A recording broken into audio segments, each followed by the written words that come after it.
Even with his immense stamina, Yuga Bone Crusher couldn't suppress the creeping fatigue.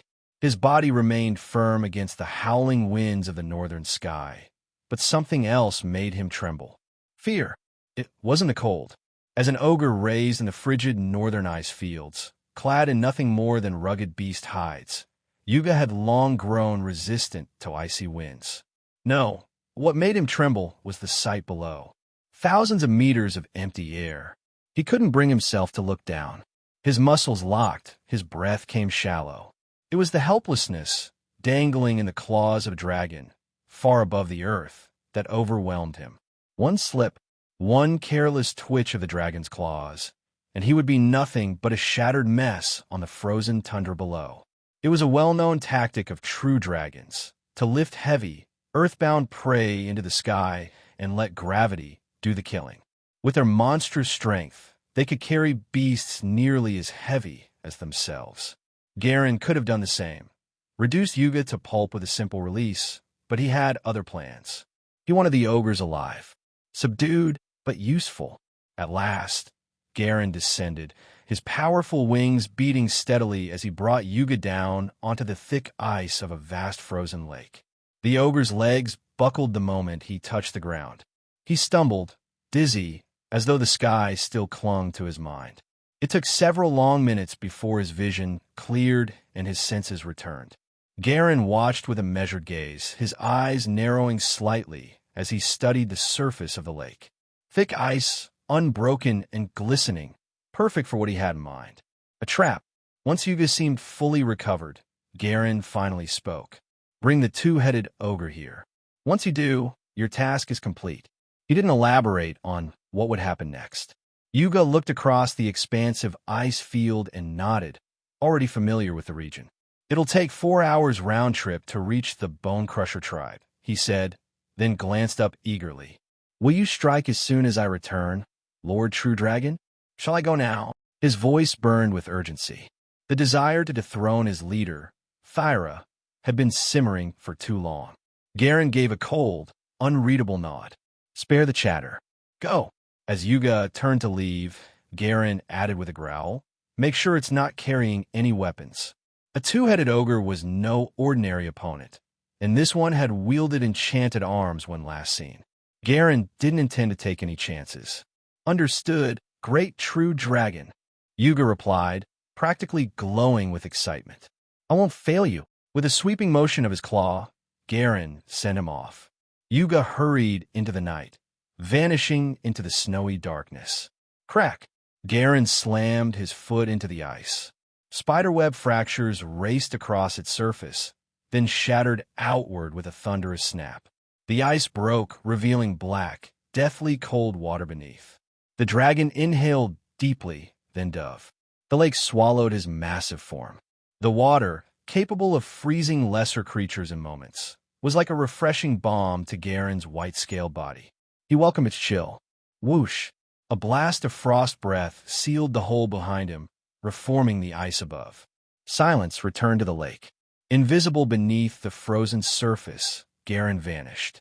His white scales mirrored the frost and light above, his silhouette perfectly camouflaged. Not even a shimmer gave him away. Beneath the lake, he became one with the ice, silent, watchful, patient. The northern ice fields were his hunting ground. And here, the white dragon was unmatched. The two-headed ogre would walk into this trap like so many before it, and would never walk out. Far away, Yuga Bone Crusher raced through snow and wind, retracing his path toward the basin where the Bone Crusher tribe dwelled. Along the way, he slew a massive white-furred tiger, its flesh a trophy for his coming-of-age ritual. The tiger wasn't much compared to a magical beast, but Yuga didn't care. His mind was on something far more important. He hoisted the prey over his shoulder and charged home. Soon a lookout spotted him. Cries rang out. Dozens of ogres emerged, stomping from tents, stone huts, and firesides. They crowded around Yuga and the heavy corpse of the white tiger. You're an adult now, Yuga, one bellowed with admiration. The sun god smiles on you, another roared. More joined in, offering cheers and claps on the back. The tiger, celebrated and admired, was dragged to the iron pot and butchered without ceremony. Yuga didn't mind. It was tradition. The first kill of adulthood belonged to the tribe. But he had other things to do. While the others feasted, Yuga broke away and stormed toward the largest stone dwelling, its walls layered in thick animal hide. He didn't knock. He barged in. "Leader." The two-headed ogre turned sharply, both faces scowling at the intrusion, until Yuga spoke again. "I found traces of a human mage." The scowl melted into interest. The left head sneered in delight. The right head looked dazed, already drooling at the thought. "You sure?" the larger head demanded. Yuga nodded quickly. "Without a doubt. I spotted him east of here, locked in combat with a storm leopard. He won, but he's wounded. He can't have gone far." The two-headed ogre leaned forward, looming, its full height shadowing Yuga. "How strong was he?" Yuga feigned thought, then answered, "Stronger than me. But nothing compared to you, leader." The twin-headed beast grinned. One face twisted in cruel amusement, the other in gleeful hunger. "Then what are you waiting for, fool? Let me there now." Yuga bowed low, hiding his grin. "The trap is set. Time to spring it." The northern ice fields remained a white ocean of frost and moonlight. Silver snow blanketed everything in sight. Ice crystals caught the pale light of stars and moon, casting a soft glow that made the world shimmer like day. Only the narrow ice valleys were veiled in shadows, swallowed by cold darkness. Across the open snowfield, two towering figures cut swiftly through the night, 3 meters tall, running like black phantoms. One was Yuga Bone Crusher. The other, far more dangerous, was the two-headed ogre. Despite its massive frame, the two-headed ogre moved with surprising agility, barreling forward like an armored war beast. In its right hand, it carried a black nail hammer, a weapon heavy enough to crush bones with ease. Its left hand gripped a gnarled staff, humming faintly with magic. Both figures surged across the icy expanse, empowered by a quick movement spell the ogre had cast on them. It hadn't brought guards, only Yuga. Time, I believe, was of the essence. A lone human mage had been spotted. If he escaped, the opportunity might vanish. Whoosh! As they crossed a mound of snow, something burst from beneath. An icy predator lunged upward, its body sleek, its claws flashing like daggers. The two-headed ogre didn't hesitate. Its main head snarled, courting death. Crack! The hammer swung like a cannonball, shattering the creature's skull mid-lunge. Blood painted the snow red. The ogre didn't even break stride. Behind it, Yuga swallowed nervously. His leader was terrifying in motion, unstoppable. Other foolish predators tried their luck along the way, only to be pulverized by steel or incinerated by flame. Each step forward was a step deeper into a death trap they didn't realize they were walking into. Yuga kept glancing sideways at the towering beast beside him, unease stirring in his chest. Could Garen really defeat this monster? He wasn't sure. But if Yuga ever wanted to become leader, there was no waiting for old age to wear Thyra down. Time was short. Opportunity was now. In the distance, the outline of the frozen lake emerged, vast, flat, and glimmering under the moonlight. Yuga's thoughts sharpened. He remembered Garen's final instruction. He hesitated, then turned to the two-headed ogre with a forced casual tone. "Leader, that hammer of yours looks heavy. Want me to carry it for a while? If we run into that mage, you'll be at full strength to crush him." The larger of the two heads grunted, considering it. The smaller one narrowed, its eyes suspiciously. Still, they relented. "Fine," the main head said. The hammer was handed over. But the staff? That remained clenched in the ogre's left hand, its magic-ready weapon. When Yuga reached for it, the glare he received said enough. He backed off immediately, pretending not to care. Moments later, both ogres stepped onto the ice. The surface groaned beneath their weight, slick and silent. The two-headed ogre frowned at the terrain and slowed down, taking careful, calculated steps. Yuga followed close behind, eyes darting. "Where exactly did you spot the human mage?" the ogre asked in a low growl. "Just a bit further," Yuga replied smoothly. "We need to cross the lake, about a kilometer past it." The ogre grunted and kept walking, none the wiser. Beneath the ice, Garen waited. His massive form lay submerged in the pitch-black lake, hidden among currents and shadows. His white scales blended perfectly with the ice overhead, and not even the faintest glint betrayed his presence. He didn't move. He didn't blink. He didn't breathe. He waited. When the ogre's feet touched the ice, Garen felt it, through the delicate vibrations coursing across the surface. The dragon's hunting senses, honed through years of training under his white dragon mother, mapped their position instantly. 2 targets, one much heavier than the other. Garen's pupils narrowed. 200 meters, 150, 100, 2010. Now, a sudden gleam of platinum surged through Garen's eyes. He struck. Boom. A surge of dragon's might erupted from beneath the ice, smashing upward with enough force to shake the heavens. The pressure hit like a mental tidal wave, pure, suffocating power that gripped the soul. Crack! Webs of fractures exploded across the ice. The two-headed ogre froze mid-step, stunned by the wave of mental suppression. Before it could react, the ice shattered. Whoosh! A torrent of frost dragon breath surged out from below, dragging spears of ice and jagged shards in a white maelstrom of death. It slammed into the two-headed ogre, pinning both heads mid-roar. Trapped, frozen in a block of jagged, glowing ice, its twin faces locked in expressions of utter shock.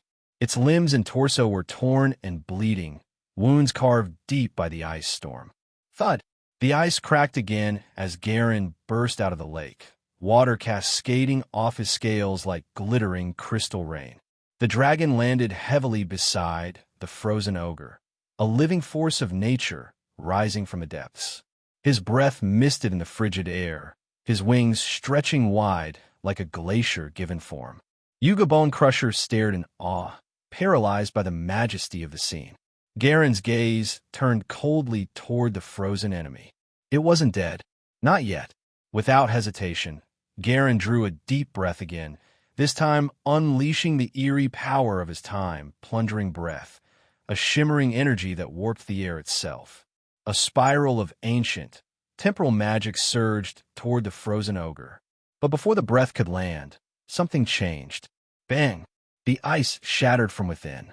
Dark veins bulged beneath the ogre's skin, thick and writhing like cursed blood vessels. A pulse of black magic exploded outward, and a cloud of pitch-black mist burst from its body, rushing to intercept Garen's breath. A blast of corrupt energy surged toward the dragon. Hey, welcome to Firescale Audiobooks. If you enjoy our audiobooks, please consider subscribing to the channel. Also, feel free to share your review in the comments section below. His heart skipped a beat, and he did not dare to be negligent.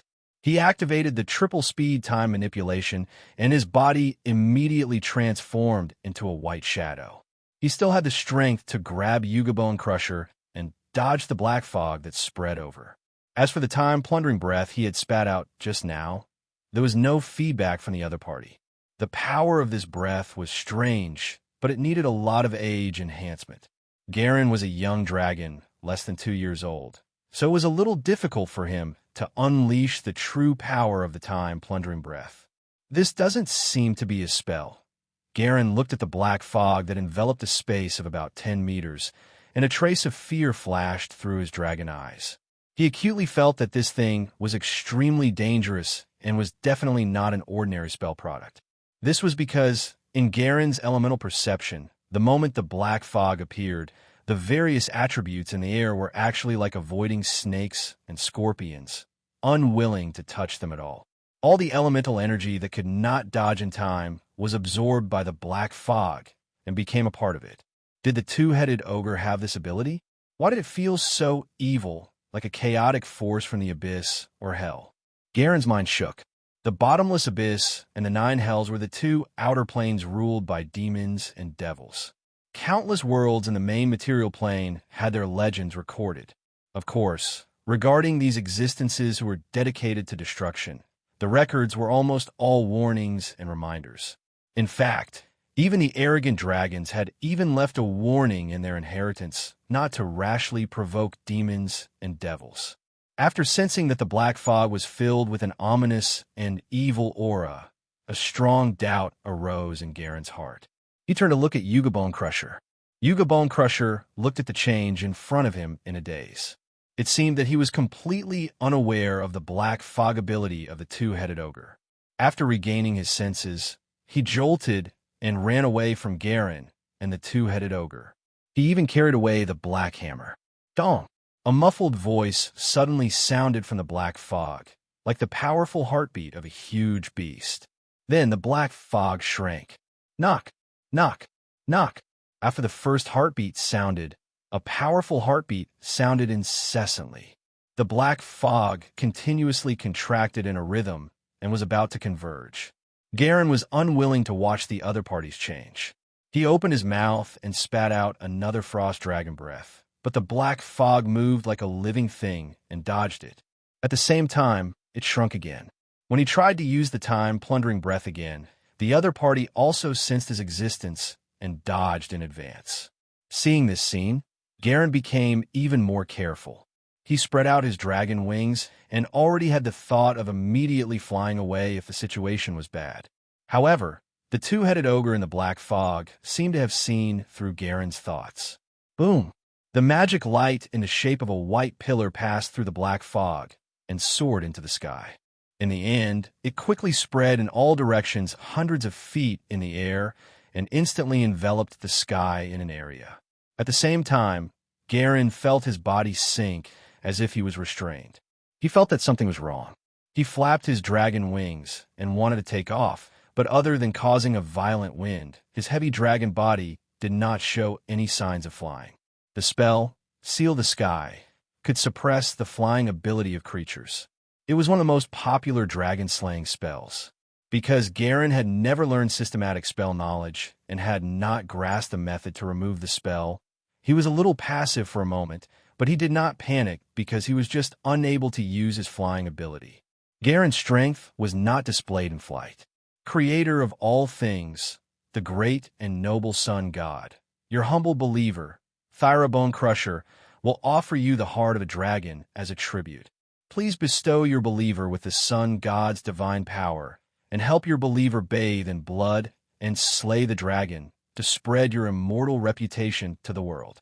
A prayer that was soft and pious but carried the smell of blood sounded from the black fog.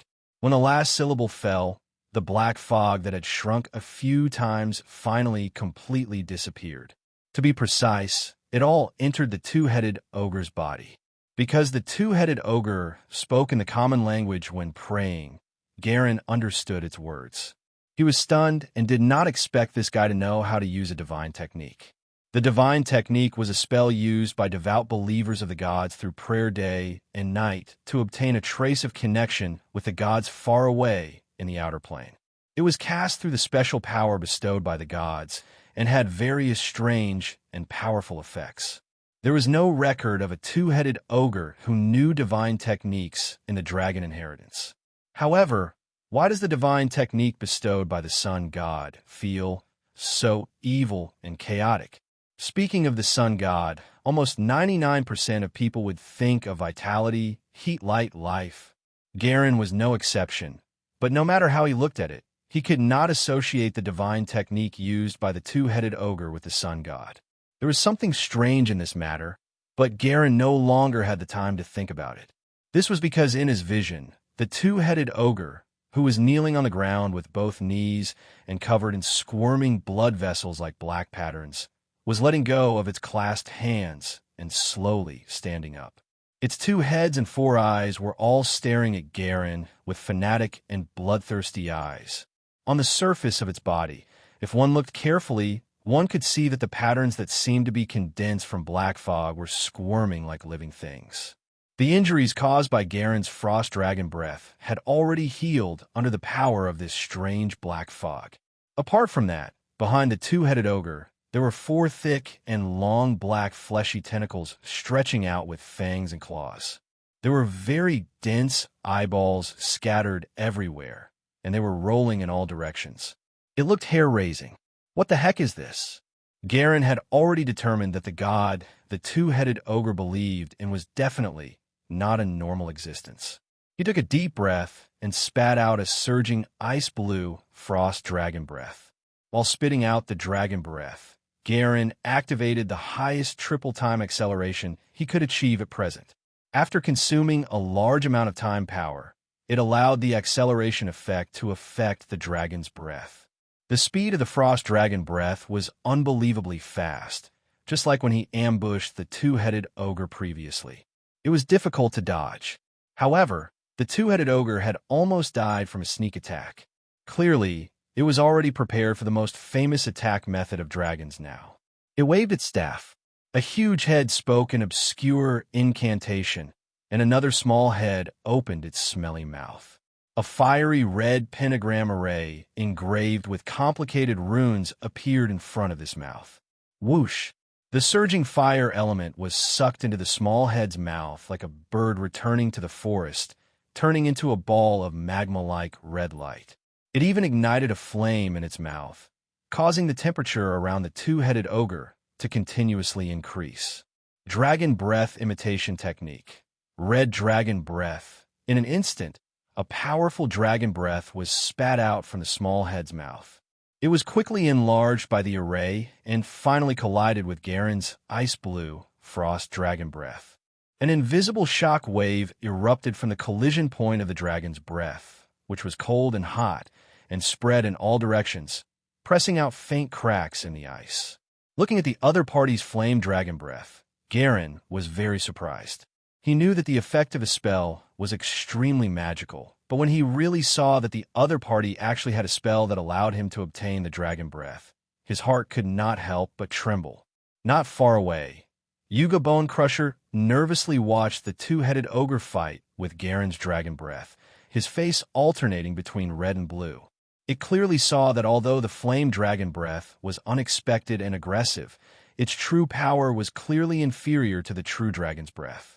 It was suppressed by the frost dragon breath and was pushed back bit by bit, getting closer and closer to the two-headed ogre on the left.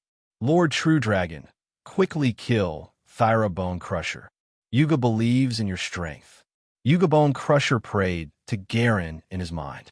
After personally witnessing the strength of the leader, it had even less hope of snatching the position. It could only rely on Garen. On the other hand, a few seconds later, Garen's frost dragon breath almost swallowed the two-headed ogre. However, while the small head spat out the dragon's breath to resist Garen, the large head was not idle. It continuously muttered obscure incantations and took advantage of this period of time to complete another spell. Blink! With a whoosh, a bright magical light erupted from the two-headed ogre's body. Before it was swallowed by the frost dragon breath, it flickered and teleported to the diagonally above Garen's body. Garen frowned and raised his head. The frost dragon breath spat out cold wind and ice crystals that swept towards the two-headed ogre. However, the two-headed ogre flipped in the air and dodged the obvious breath. At the same time, the black tentacle stretched out and became longer, like a huge four-legged spider, grabbing at Garen's head.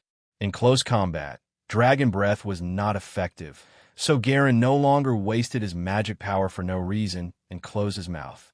His gaze was strange, and he revealed a strange expression.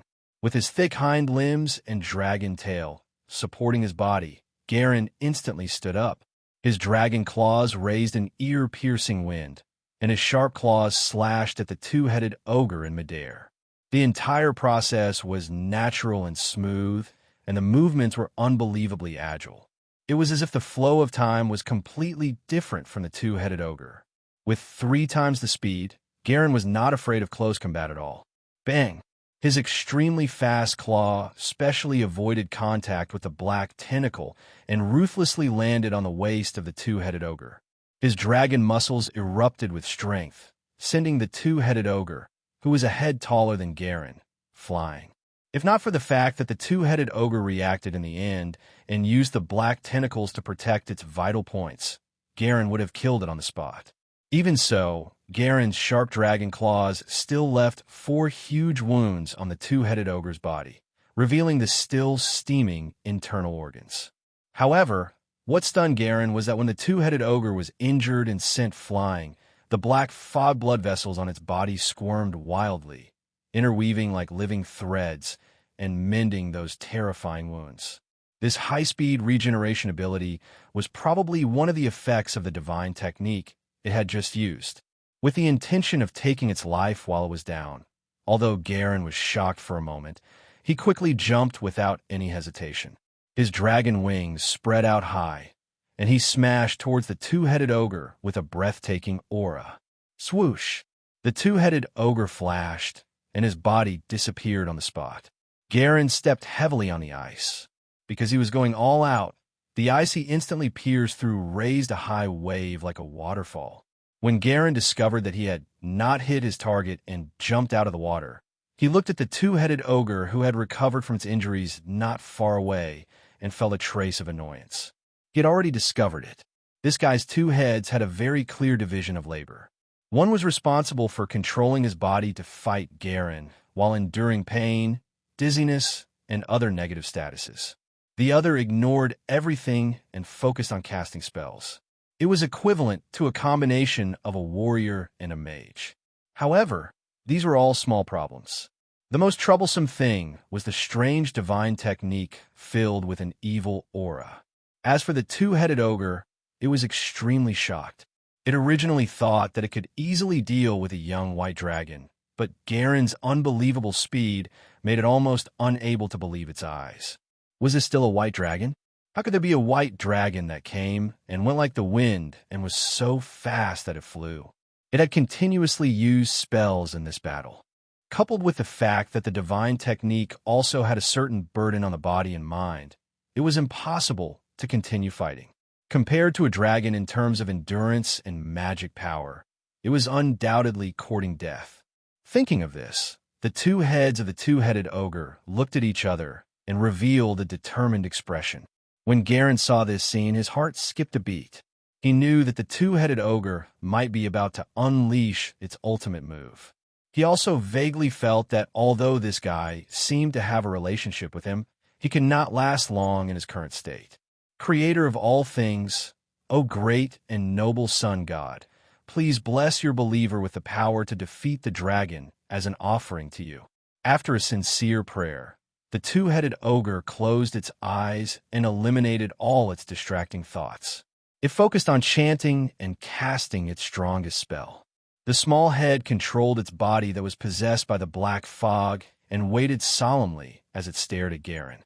As the incantation became more and more serious, strands of elemental energy began to gather in the world. There was a faint numbness in the air. In the range of the spell, Yuga Bone Crusher touched the sparse hair on his head and discovered that they were actually quietly standing up. Garen felt the violent lightning element and immediately moved, not wanting to give the other party a chance to cast a spell. Under the smooth and reflective scales, his steel-like muscles instantly exerted strength. Garen landed on all fours and pounced over like a big cat. Along the way, he even used his dragon wings to accelerate. His speed was as fast as a white bolt of lightning. In the blink of an eye, he arrived at a distance of dozens of meters. His dragon wings spread high, and dragon's might emitted from his body in all directions, causing the two-headed ogre's body to freeze slightly. Even the incantation to cast the spell paused for a moment. Crackle. Amidst the miserable airflow, the ruthless dragon claw completely opened and grabbed the two-headed ogre's head. The huge head that was wholeheartedly casting a powerful spell could no longer use blink, but under the control of the small head, it was unwilling to be outdone and counterattack Garen. Although it could only vaguely capture Garen's actions, if it was only focused on defense, it could barely do it. The ogre raised his thick arm and blocked Garen's dragon claw. Bang! Bang! Bang! Amidst a series of muffled collisions, Garen forced the two-headed ogre to retreat repeatedly. The flesh on his arms splattered, revealing the white bones of his arms. Under the ferocious attack of Garen's triple speed, the two-headed ogre looked very miserable. In terms of size, the two-headed ogre was 3 meters tall, had a thick and stocky figure, and was covered in living muscles and thick fat. As for Garen, he was about 1.6 meters when standing on all fours. It was similar to the difference between an ordinary human and a Siberian tiger. However, it was not completely helpless. The 4 black tentacles were like 4 black snakes. Those slippery eyeballs were all staring at Garen, causing his entire body to turn cold. He did not want to be touched by them. With a tearing sound, the black tentacles agilely wrapped around Garen's dragon head. Their goal had always been to drill into Garen's head. This way, he, who was already quite afraid of them, did not dare to be really touched by them. Nearly half of his attention was focused on dealing with the surprise attack of the black tentacles. Time passed bit by bit.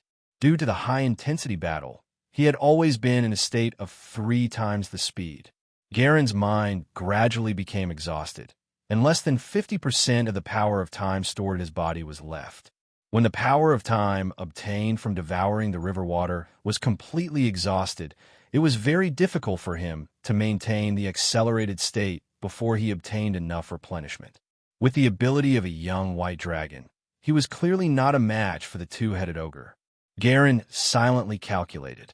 He planned to give up on killing the 2-headed ogre after the power of time fell to about 20%. If he still did not have a decisive advantage, he would temporarily retreat. It was not that he could not kill the 2-headed ogre, but he did not want to be injured. If it was a pure attack that ignored defense, the 2-headed ogre would have long been torn to pieces by Garen. This guy's performance was too strange. The tentacles condensed from the black fog felt very dangerous, causing Garen to have no intention of touching them. However, a few seconds later, the 2-headed ogre's body seemed to be enduring immense pain because of some burden. Its facial features frowned, and its movements that had been defending froze. Garen acutely grasped the flaw of the 2-headed ogre. He smiled sinisterly as his dragon tail swept past the legs of the 2-headed ogre like a steel whip and flipped its body to the ground. Before the 2-headed ogre could get up, Garen's limbs pressed down heavily. His dragon claws grabbed its arm, preventing it from moving. At the same time, Garen opened his dragon mouth as ice-blue cold energy gathered in his mouth. It was aimed at the large head of the 2-headed ogre that had been preparing a spell. Boom! The frost dragon breath surged out like a river. At the same time, the 2-headed ogre struggled violently. The tremendous force cracked the ice, and the two fell into the ice lake at the same time. The bone-piercing cold water shook Garen's mind, but the 2-headed ogre was almost frozen. Its struggle put it in an even more dangerous situation. In the ice lake, Garen's movements were completely unaffected, and he vaguely became faster. The ice-blue dragon breath pierced through the lake water, and the bone-chilling cold enveloped the upper body of the 2-headed ogre. If not for Garen holding onto the 2-headed ogre tightly, its body would have been sent flying by the surging impact of the dragon's breath. Being attacked at close range by the full-power dragon breath, the 2-headed ogre could no longer resist. Its body, including the black tentacles on its back, was instantly frozen into lifelike ice crystals. The thickness of the ice crystals was still increasing. Garen could clearly see that the 2-headed ogre was not completely dead. The black fog blood vessels on the surface of its body were squirming wildly, and the black tentacles on its back were trembling at the same time, wanting to shatter the ice crystals and escape like the first time. However, just like how the Saint Seiya would never be at a disadvantage when facing the same move twice, Garen continued to use up all his frost power without giving this guy any chance to resist. The 2-headed ogre's aura declined like a cliff. Before long, it completely dissipated and died. Looking at the finally dead 2-headed ogre, Garen heaved a long sigh of relief. When he returned to his senses, he felt a chill in his throat, and it was abnormally dry as if there was ice stuck in his throat. This was the side effect of using the frost dragon breath for a long time. I'm still too young. If I grow a little more, I can easily kill this guy with the time-plundering breath. Garen urgently wanted to increase his strength again. This world was really dangerous. He originally thought that it was only an ordinary 2-headed ogre, but it knew how to use strange divine techniques and powerful spells. His luck was too bad. After thinking for a moment, Garen held the two-headed ogre's body and swam up from the ice lake. He broke through the surface of a lake and stood on the ice again. It was fine if it did not come out, but the scene in his eyes made Garen widen his eyes. In the sky about 500 meters high, a black thundercloud with a diameter of hundreds of feet and more than 100 meters had appeared at some point. There was silver-white lightning crackling and dancing wildly in it. Moreover, it was absorbing the elemental energy in the surrounding air and became even more powerful. Thunderstorm technique. It had completed the spell before dying. The momentum is indeed shocking, but no one is controlling it. It's no longer a threat. As for the information that Yuga Bonecrusher had mentioned, Garen no longer considered it. Looking at his appearance, it was obvious that he did not know that the two-headed ogre was so powerful. He thought that the only spell it could use was a forked lightning bolt. The two-headed ogre hid its strength quite deeply. For some reason, it did not even reveal its tribesmen. Perhaps he had held back a lot to prevent a traitor like Yuga Bonecrusher from selling him out. It was really a cautious, two-headed ogre. Garen rubbed his head and calmed his exhausted mind. At the same time, he looked at the shocking black thundercloud in the sky. The spell that sealed flying had already ended. He shook his dragon wings, and his body immediately floated 3 feet in the air. However, Garen did not leave immediately. Instead, he watched the dancing lightning clouds with interest. He was not below the range of the black thundercloud.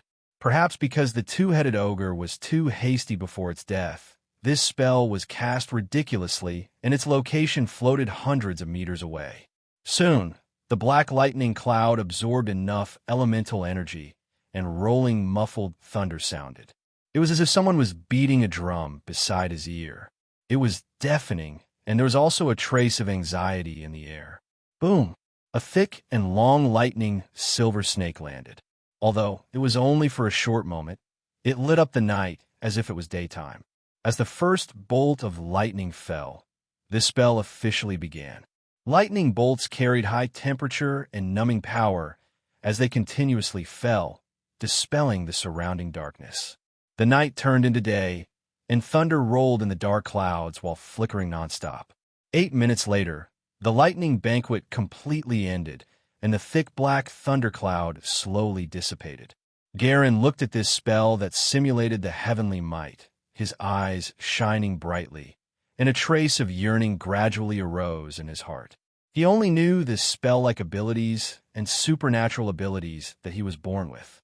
True spells were still an unknown and profound domain to Garen. Regarding the unknown, Garen had a natural desire to investigate things that had experienced a long time throughout history. It was still frozen in the ice crystal. The lifelike expression on its face maintained the unwillingness and fear before its death. The black fog blood vessels and the black tentacles behind it had already disappeared after using the divine technique, as if they had never existed. However, the evil aura that had once made Garen deeply afraid still lingered in his mind. How did the two-headed ogre come into contact with this sun god? His short thought was interrupted by an excited roar. Yuga Bonecrusher ran over excitedly and prostrated himself before Garen. He said in an excited tone, "Lord True Dragon, you really killed Thyra?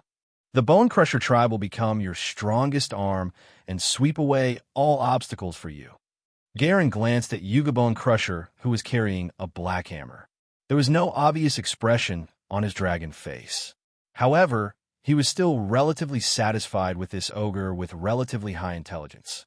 The black hammer that Yuga Bonecrusher was carrying now was surrounded by a faint blood-colored spiritual light. Garen could feel the flow of the surrounding elemental power. This was not an ordinary weapon. If the two-headed ogre held this black hammer and staff and fought Garen at the same time, he might not be able to deal with it like this. It was a spellcaster, but its powerful body was also a major component of its overall strength. "Let's go. Follow me to the Bonecrusher tribe." Garen roared, his voice surging and shaking the air.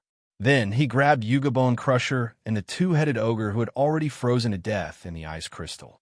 He waved his dragon wings, and his body immediately rose to 1,000 meters in the air. The ice ground in his vision seemed to have turned into a beautiful map.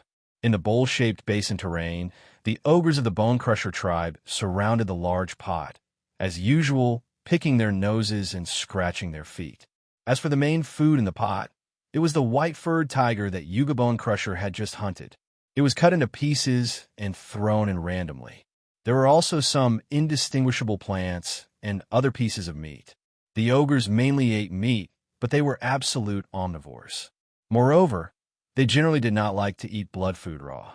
If they had the conditions, they would cook food. Some of the ogres discussed excitedly who was stronger, Yuga Bone Crusher or the leader. This was because in the entire Bone Crusher tribe, only Yuga Bone Crusher and the two-headed ogre had reached a height of 3 meters. They were a head taller than the other ogres, and most of the ogres were about 2.7 meters tall. Yuga is definitely not the leader's match. The leader can use spells. That's not necessarily true. Yuga has just become an adult. He might be able to grow stronger. The leader is already old. The ogres held their own opinions and chatted around the large pot.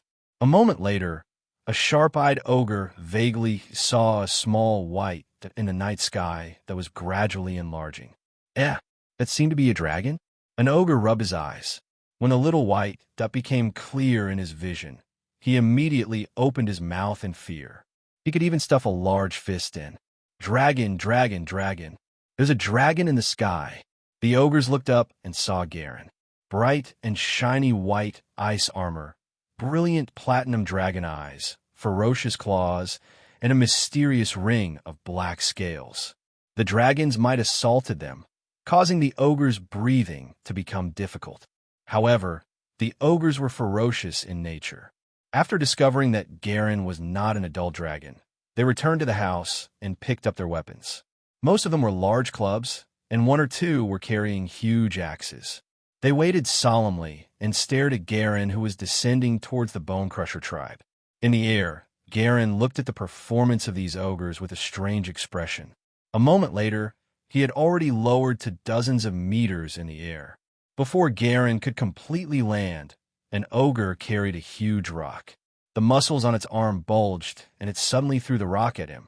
"You're quite bold." Garen spat out a mouthful of frost dragon breath. The huge rock that flew towards him was instantly frozen by the ice-blue dragon breath. It stopped and was wrapped in the dragon breath while falling to the ground. Whoosh! The frost dragon breath swept past the first ogre and froze it into an ice sculpture. In order to establish his dominance and intimidate this group of ogres, Garen did not show any mercy. The frozen ogre was already dead. "Crawlers, if you dare to attack a true dragon, you have to pay with your lives." Garen roared in a low voice and spoke in the giant language. At the same time, he threw out Yuga Bone Crusher and the two-headed ogre leader. Bang! Bang! Yuga Bone Crusher got up and roared at his stupid compatriots. "Do you want to die? You actually attacked the great true dragon. Leader Thyra is already dead. Now, the Bone Crusher tribe will belong to the true dragon." When the other ogres saw that Garen had instantly killed an expert of the tribe, they were already a little afraid. When they heard Yuga Bone Crusher's words, they looked at each other and did not dare to move. Garen maintained the mystery and dignity of a true dragon. After landing on the ground, he only calmly stared at the ogres in front of him and did not speak anymore. Yuga Bone Crusher became his mouthpiece. Relying on the dragon's might, Yuga heavily smashed the black hammer to the ground and said, "I'm done speaking. Does anyone object? If you're unwilling to submit to the true dragon, only death awaits you. Those who are willing to submit, kneel to the great true dragon. In the future, I'll lead the Bone Crusher tribe under Lord True Dragon and spread his name." The feeling this guy gave Garen was that he was a relatively qualified lackey and could help him manage the ogre tribe in the future. Garen could not be bothered to talk to ordinary ogre creatures with rash personalities and simple minds. Most of the ogres were frightened by Garen's might. After hesitating for a moment, they knelt down and announced their submission. Garen watched this scene quietly. After all the ogres, regardless of gender or age, submitted to him, he said in a low voice, from now on, the Bone Crusher tribe will become my servants. You will eliminate obstacles for me and tear apart the enemy." The dragon's voice carried a shocking sense of pride. Coupled with the dragon's might, it made the ogres bury their heads deeper. The Bone Crusher tribe had never really fought a dragon, but the records passed down by their ancestors made them know the immense power of dragons. Although they were forced to submit helplessly, more than half of the ogres had a submissive look in their eyes that even they did not sense. Ogres were a race that advocated the survival of the fittest. After Garen displayed the power of a dragon, they were not so resistant. As for the brave ogre who was the first to die, no ogre looked at it anymore. His gaze moved slightly. He thought for a moment, then turned to Yuga Bone Crusher beside him and said, "Come with me." After Yuga Bone Crusher became an ogre below the dragon and above the 40-odd ogres, the excitement on his face was visible to the naked eye. He recalled that everything in front of him was bestowed by Garen and said in reverence, "All right, master." The buildings of the Bone Crusher tribe were basically houses made of stone. They were messy and scattered in the bowl-shaped basin. The biting cold wind of the northern ice fields was blocked by the basin, causing the temperature to be slightly comfortable. To most creatures, it was a good place to settle down. As Garen inspected the situation of the Bone Crusher tribe, he walked towards the house of the two-headed ogre. When he was investigating the enemy, he had already seen the residence of the two-headed ogre, so he knew the location. A minute or two later, he arrived in front of a 20-foot-tall stone house. The 6-meter-tall stone house covered 100 square meters. It was like a black stone monster crawling on the ground. Just the door that was used as a large wooden board was 4 meters tall. With the size of the two-headed ogre, this stone house was suitable. As for the ratio of the dragon's body, other than the dragon wings and a longer neck, the other parts were similar to cats. With Garen's body, after folding the dragon wings, he could easily enter the stone house. Walking into the stone house, Garen sized up the arrangements inside. There were all kinds of animal skins on the ground, and the air was filled with the faint smell of beasts. There was a large stone bed against the wall, and it was also covered in animal skin. On the wall were some cultural marks passed down by the history of the ogres. Garen roughly glanced at it, and his gaze was quickly attracted by a pitch-black wooden sculpture.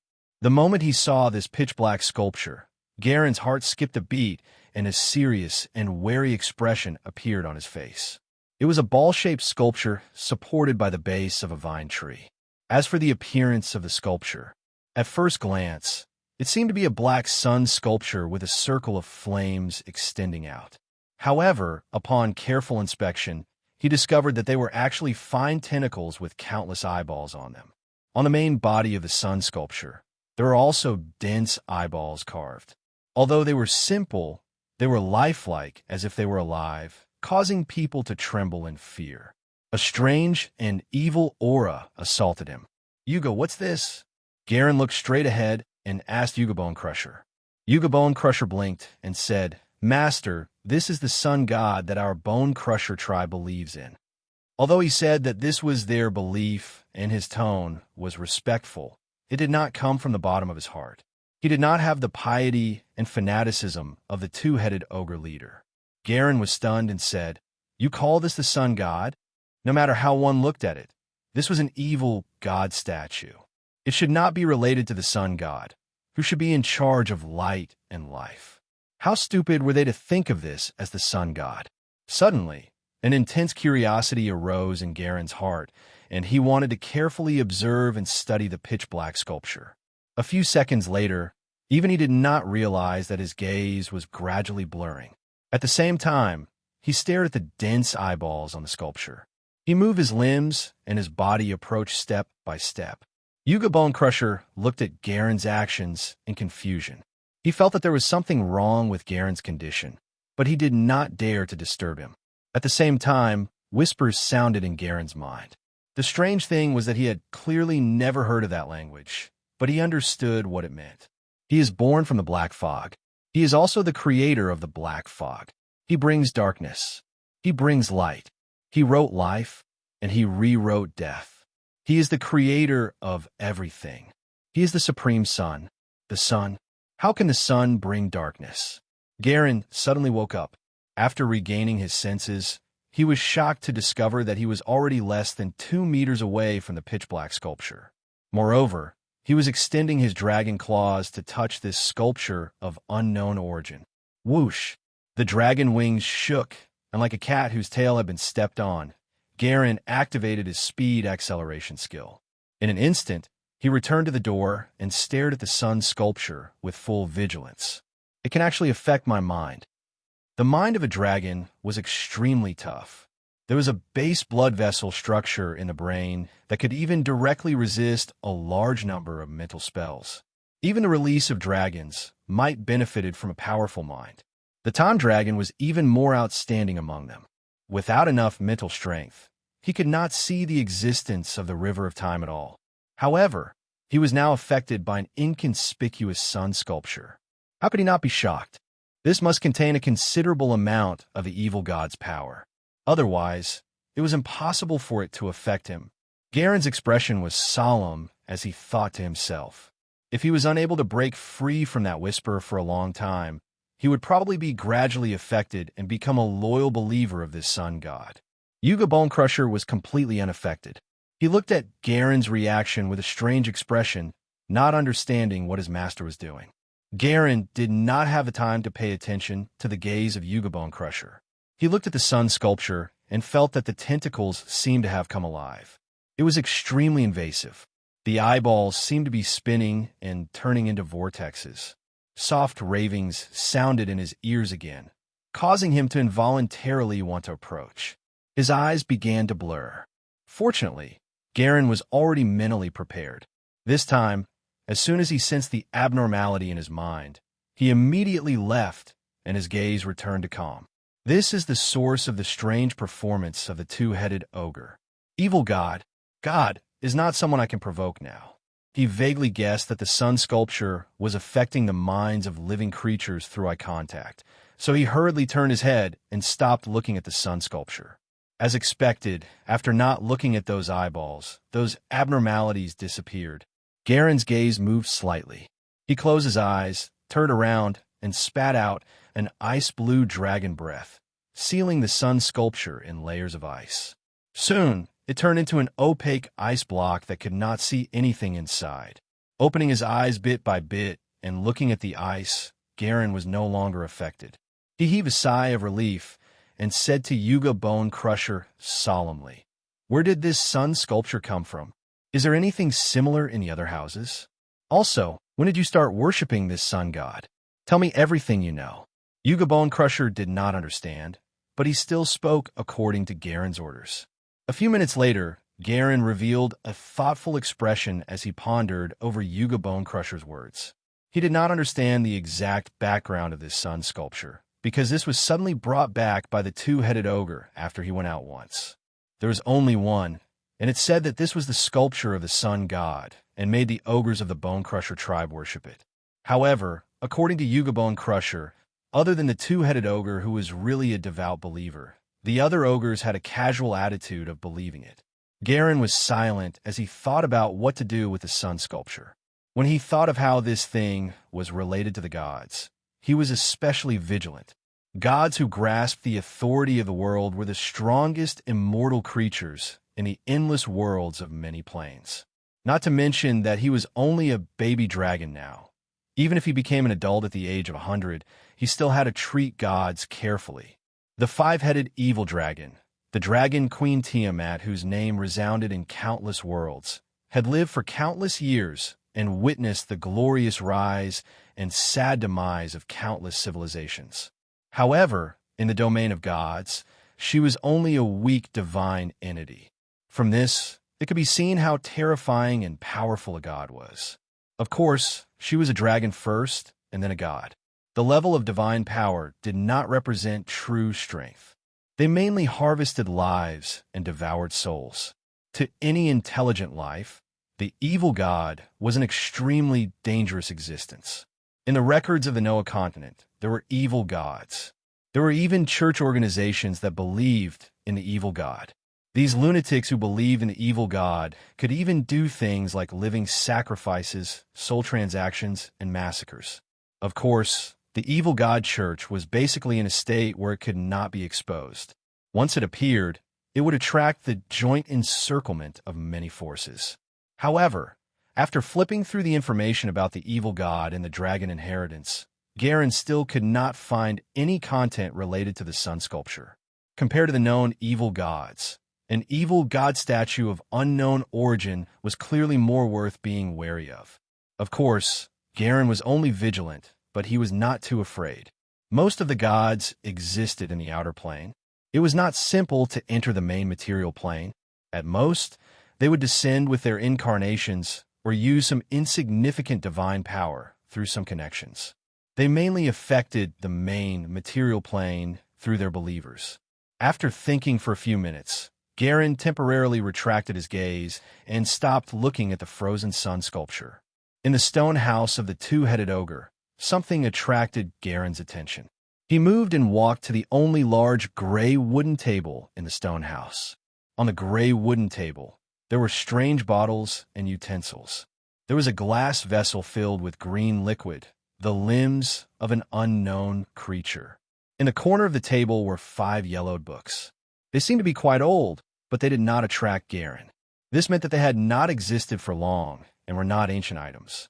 Garen picked up the first book with his dragon claw. After seeing the words on it, he could not help but smile. Apprentice Spell Encyclopedia. The words on it were in the Noah common language, so he could understand. Could it be that? Garen's gaze was burning as he shifted his gaze to the other yellowed books. Principle of Casting, Casanova Paladin, Incantation and Transformation Spell Encyclopedia, Monster Encyclopedia. After reading the cover name of the 5 books, Garen discovered that there was a strange book mixed in. With a strange expression, he picked up the Casanova Paladin book. Garen first got the waiting Yugabone Crusher to leave. Then, he flipped open the cover and carefully flipped through it with his dragon claw. Soon, he read it with interest. Due to his fast reading speed, Garen read very quickly.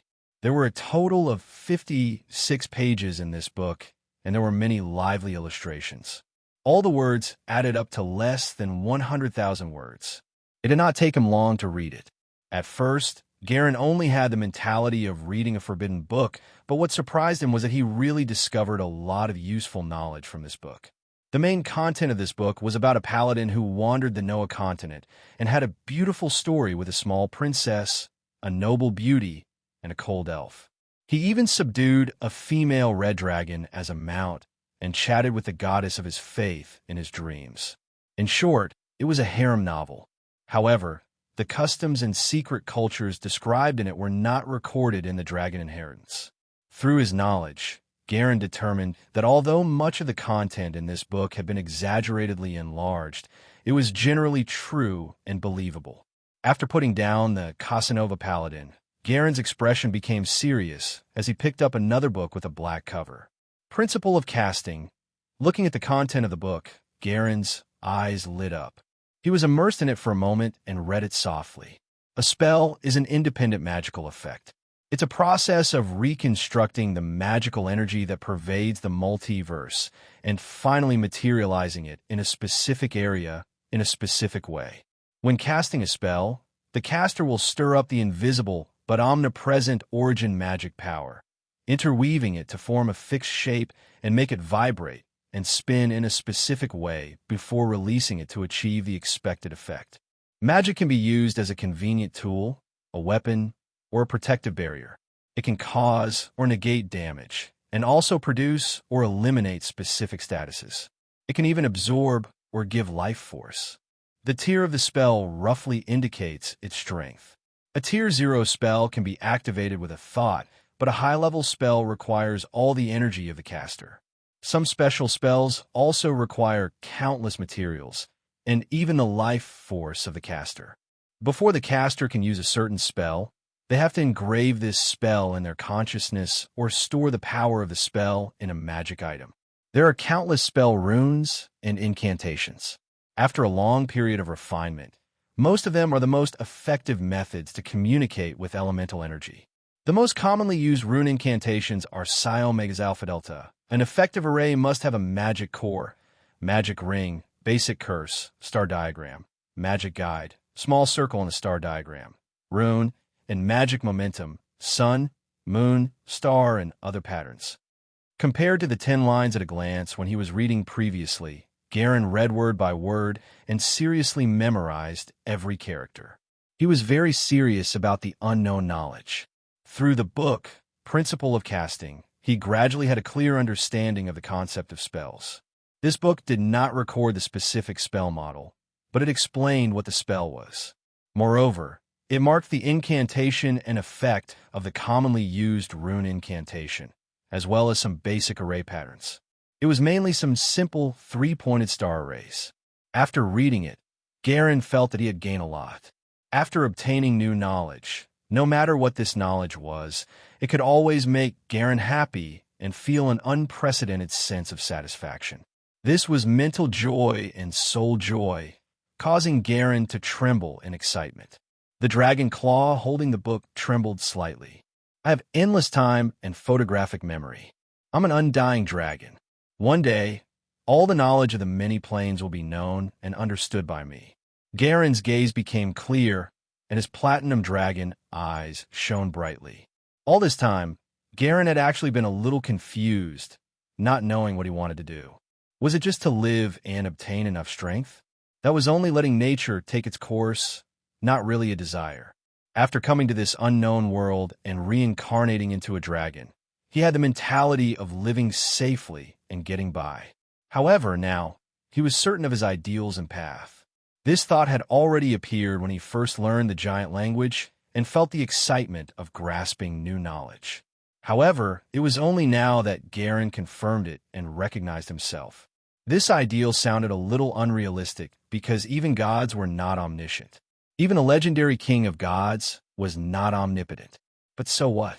Could something that could be realized still be called an ideal? The confusion in Garen's heart was swept away, as if he had parted the clouds and seen the blue sky. Garen happily absorbed the knowledge content of a few books, his dragon eyes filled with seriousness. 3 hours later, Garen put down the last book, the Incantation and Transformation Spell Encyclopedia. Among these books, only this one and the Apprentice Spell Encyclopedia had the corresponding spell model and specific incantation runes. Then, Garen let out a long breath of cold air and closed his eyes. His vision was pitch black, but Garen's mind was completely focused. He outlined a palm-shaped spell model with bent fingers bit by bit and controlled his mental strength to draw the basic runes and symbols in the model. Because Garen's mental strength was very powerful, the process of inscribing the spell model in his consciousness seemed easy. In just a few minutes, a lifelike palm-shaped spell model appeared in Garen's spiritual world. It was extremely clear. Every rune and pattern twist on it was extremely clear. Tier 0 spell, Mage's Hand. There was no other trick that was the most commonly used.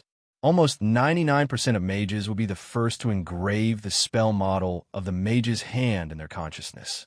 Because the Tier 0 spell was very simple, he could directly use it with a thought. Garen opened his eyes and stretched out his dragon claw to point at a glass vessel on the table. The magic power stored in his blood flowed and stirred the elemental energy in the air, forming a semi-transparent palm. It grabbed the glass vessel from afar and picked it up shakily. The strange green liquid inside bubbled because of the shaking. Interesting. Garen was like a child who had obtained a new toy. After putting down the glassware, he began to point left and right.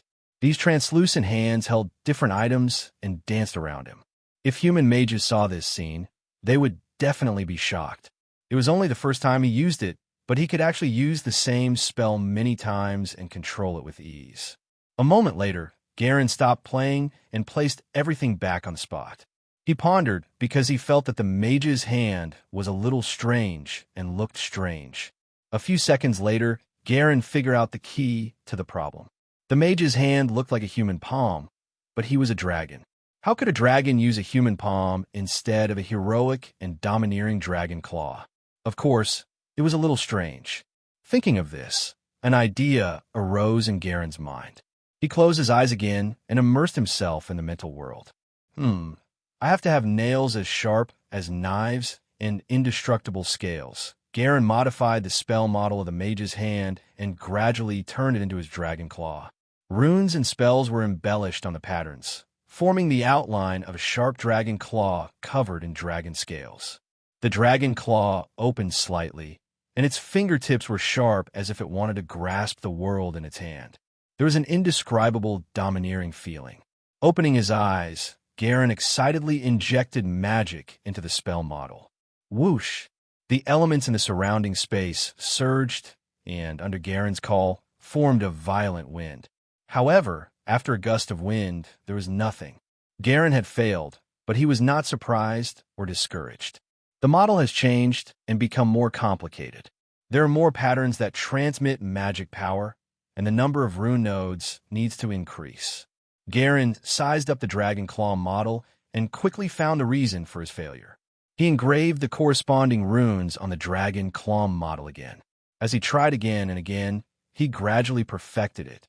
About 20 minutes later, Garen took a deep breath and examined the lifelike dragon claw model. Every scale on it was clearly drawn. However, because of the filling of a large number of runes, the mage's hand, which was originally a Tier 0 spell, could not be used just by chanting in his mind. Omega Lambda Nu. Garen chanted an obscure incantation, and ripples appeared in the surrounding air. Then 2 seconds later, a ferocious dragon claw the size of a basketball condensed. It was still translucent, but the dragon's scales were vivid, and the powerful force assaulted his face. What is the tier of my modified mage's hand? Garen looked at the dragon claw, formed by the gathering of elemental energy, and muttered. Next, he aimed at the ground and controlled his dragon claw to slap down. Bang! A muffled, thunder-like sound accompanied by flying rocks sounded.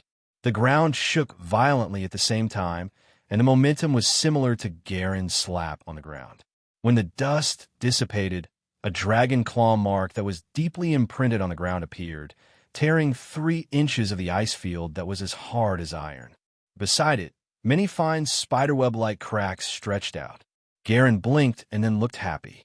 Impressive, impressive. As expected of myself. He could not help but praise himself.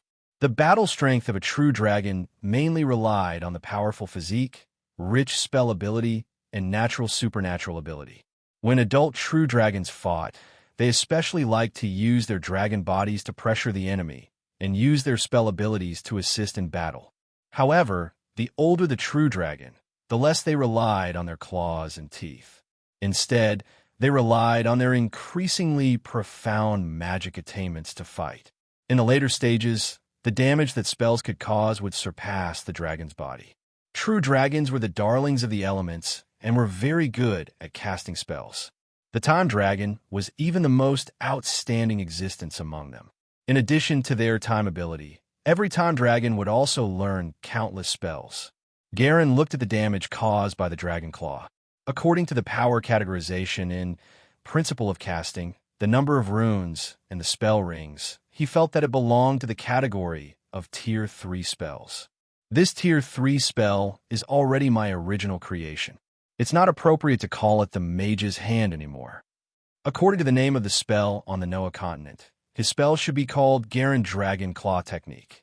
Garen Dragon Claw Technique sounds strange. Let's call it Dragon's Hand. Garen was no longer limited to one spell, the Dragon's Hand. He slowly engraved the other Tier 0 spell models in his consciousness.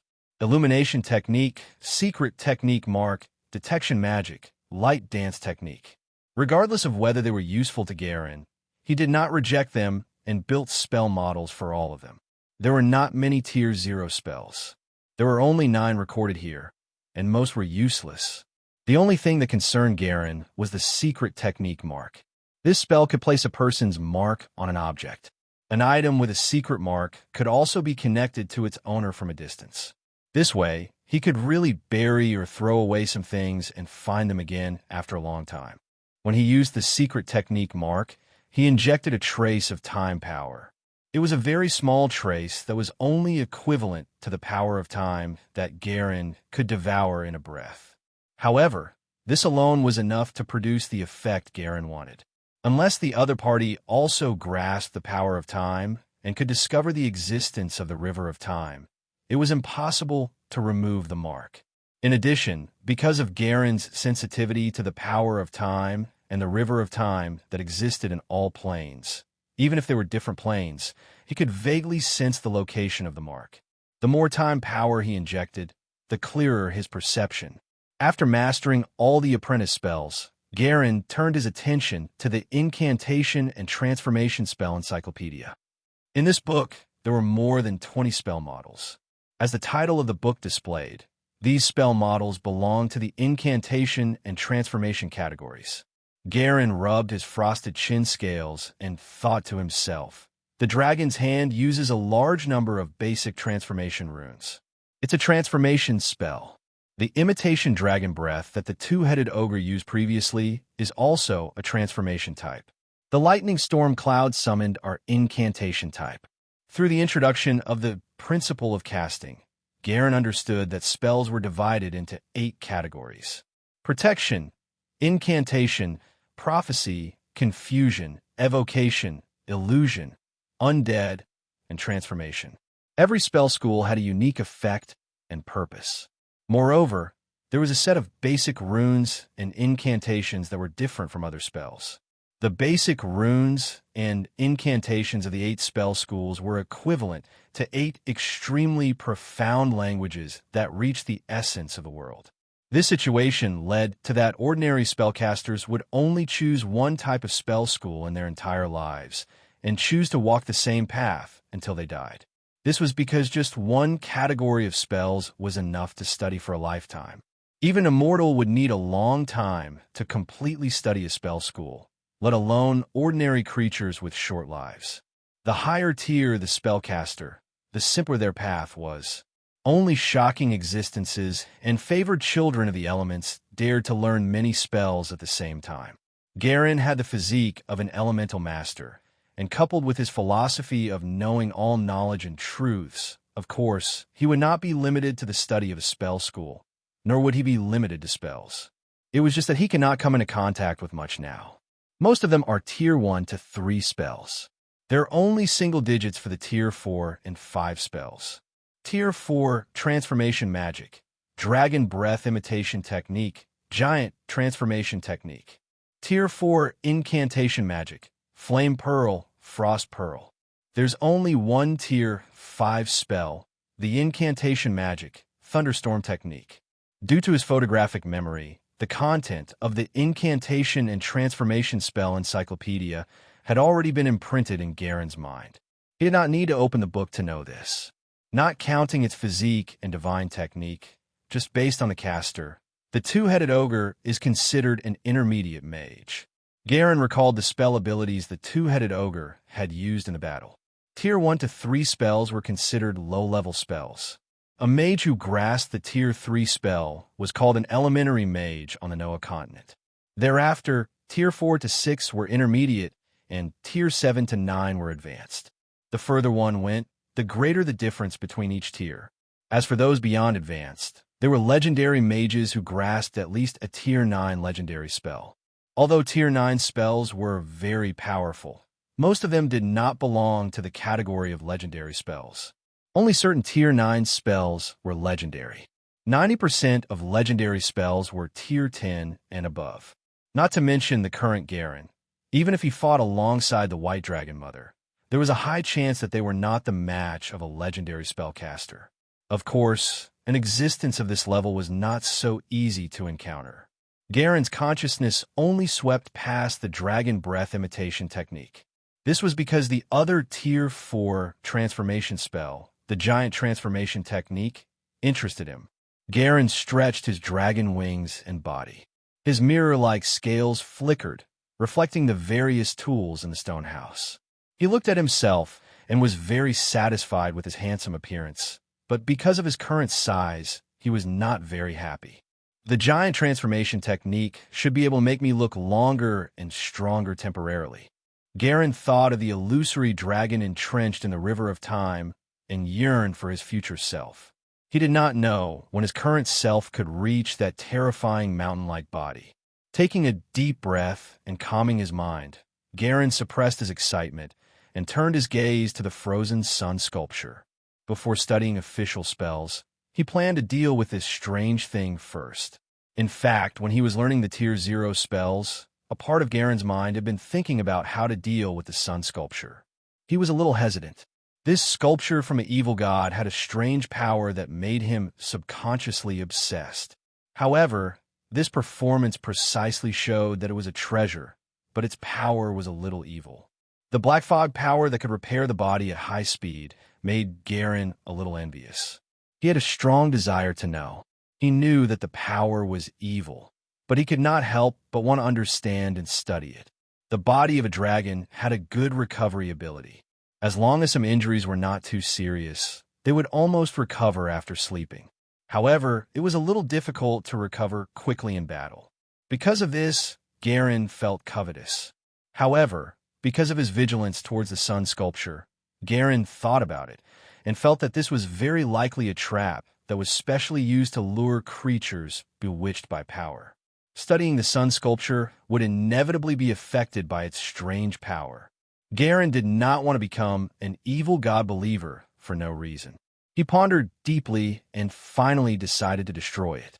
Greedy for a moment of strength from the evil god was not what he wanted.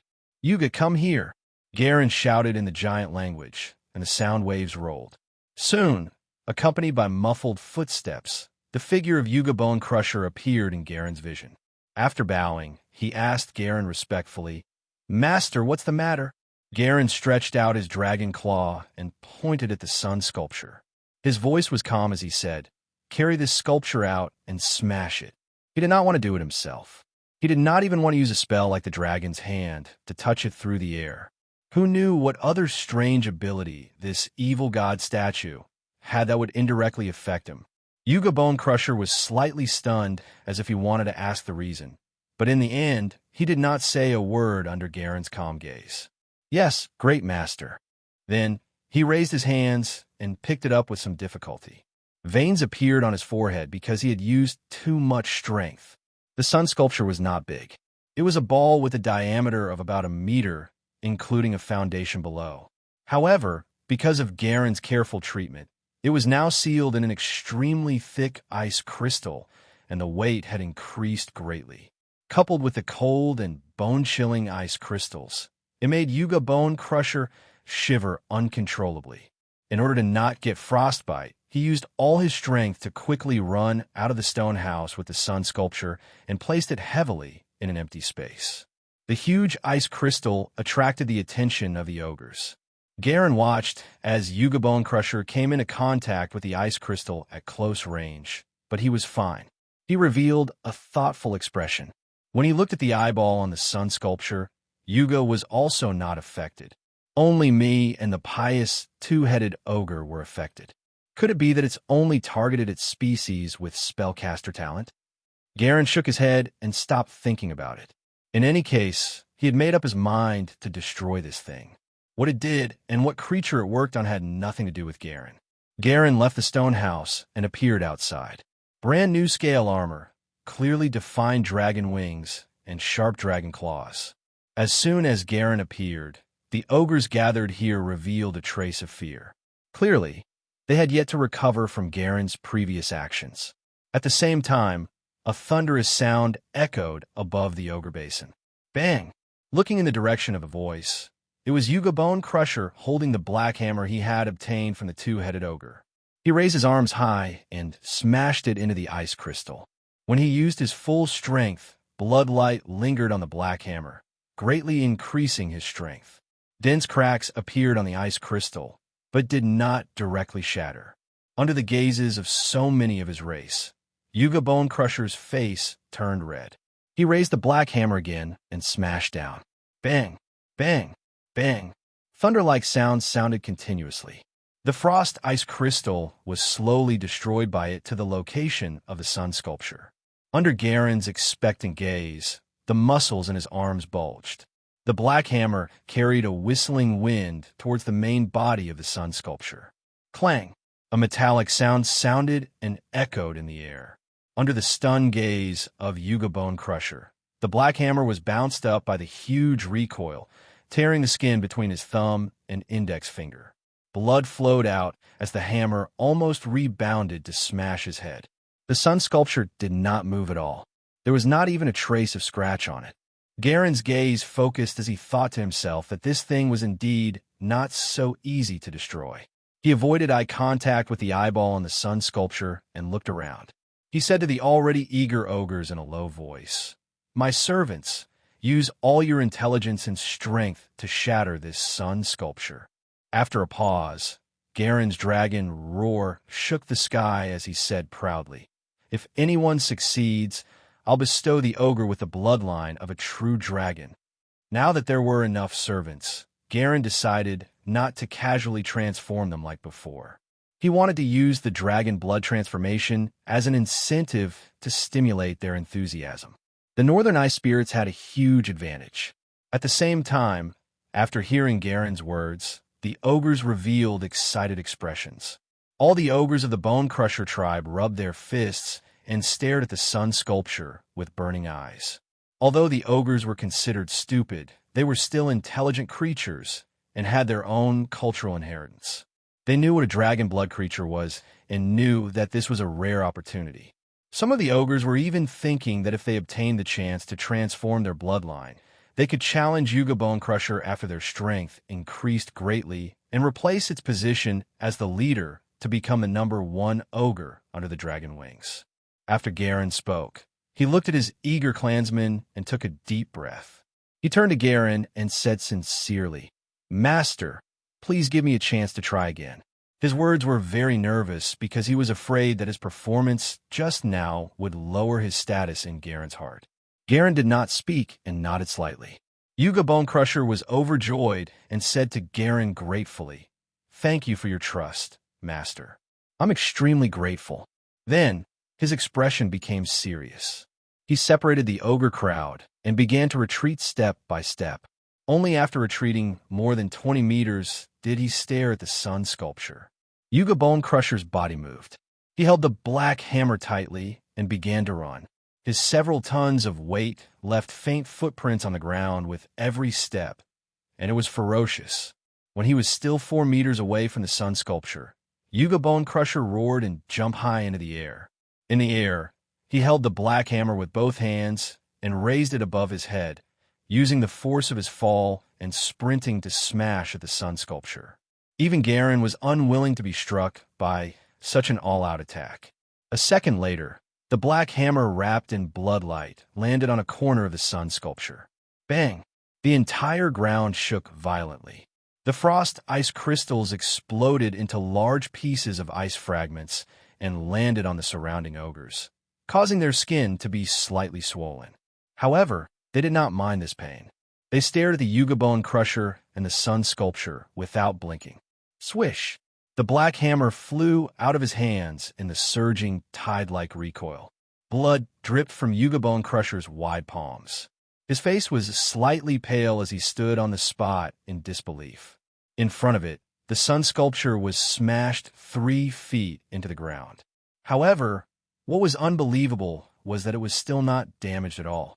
It was as if the full-strength strike of the ogre, Yuga Bone Crusher, was only as insignificant as a breeze.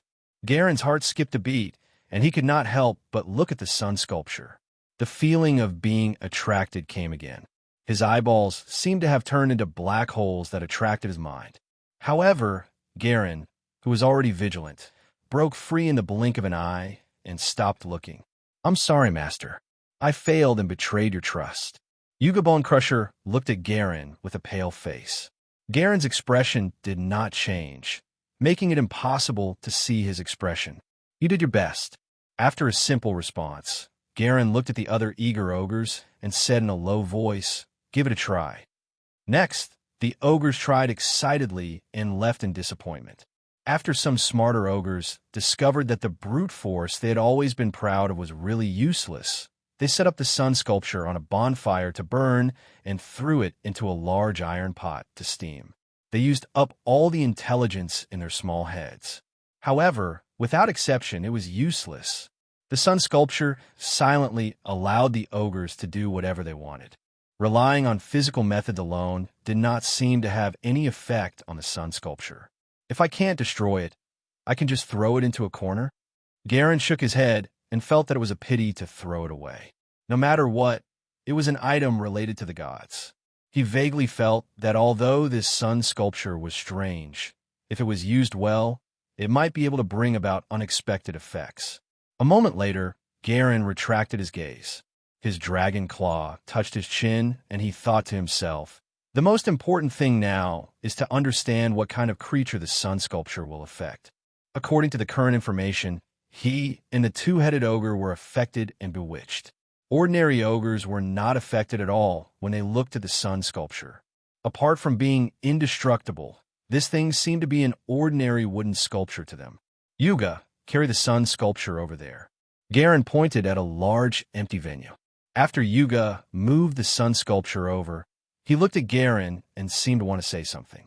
However, in his vision, Garen's dragon wings shook, causing a whistling wind to surge into the sky. In the blink of an eye, he disappeared into the night. Garen flew at high speed and returned to the Ice River domain.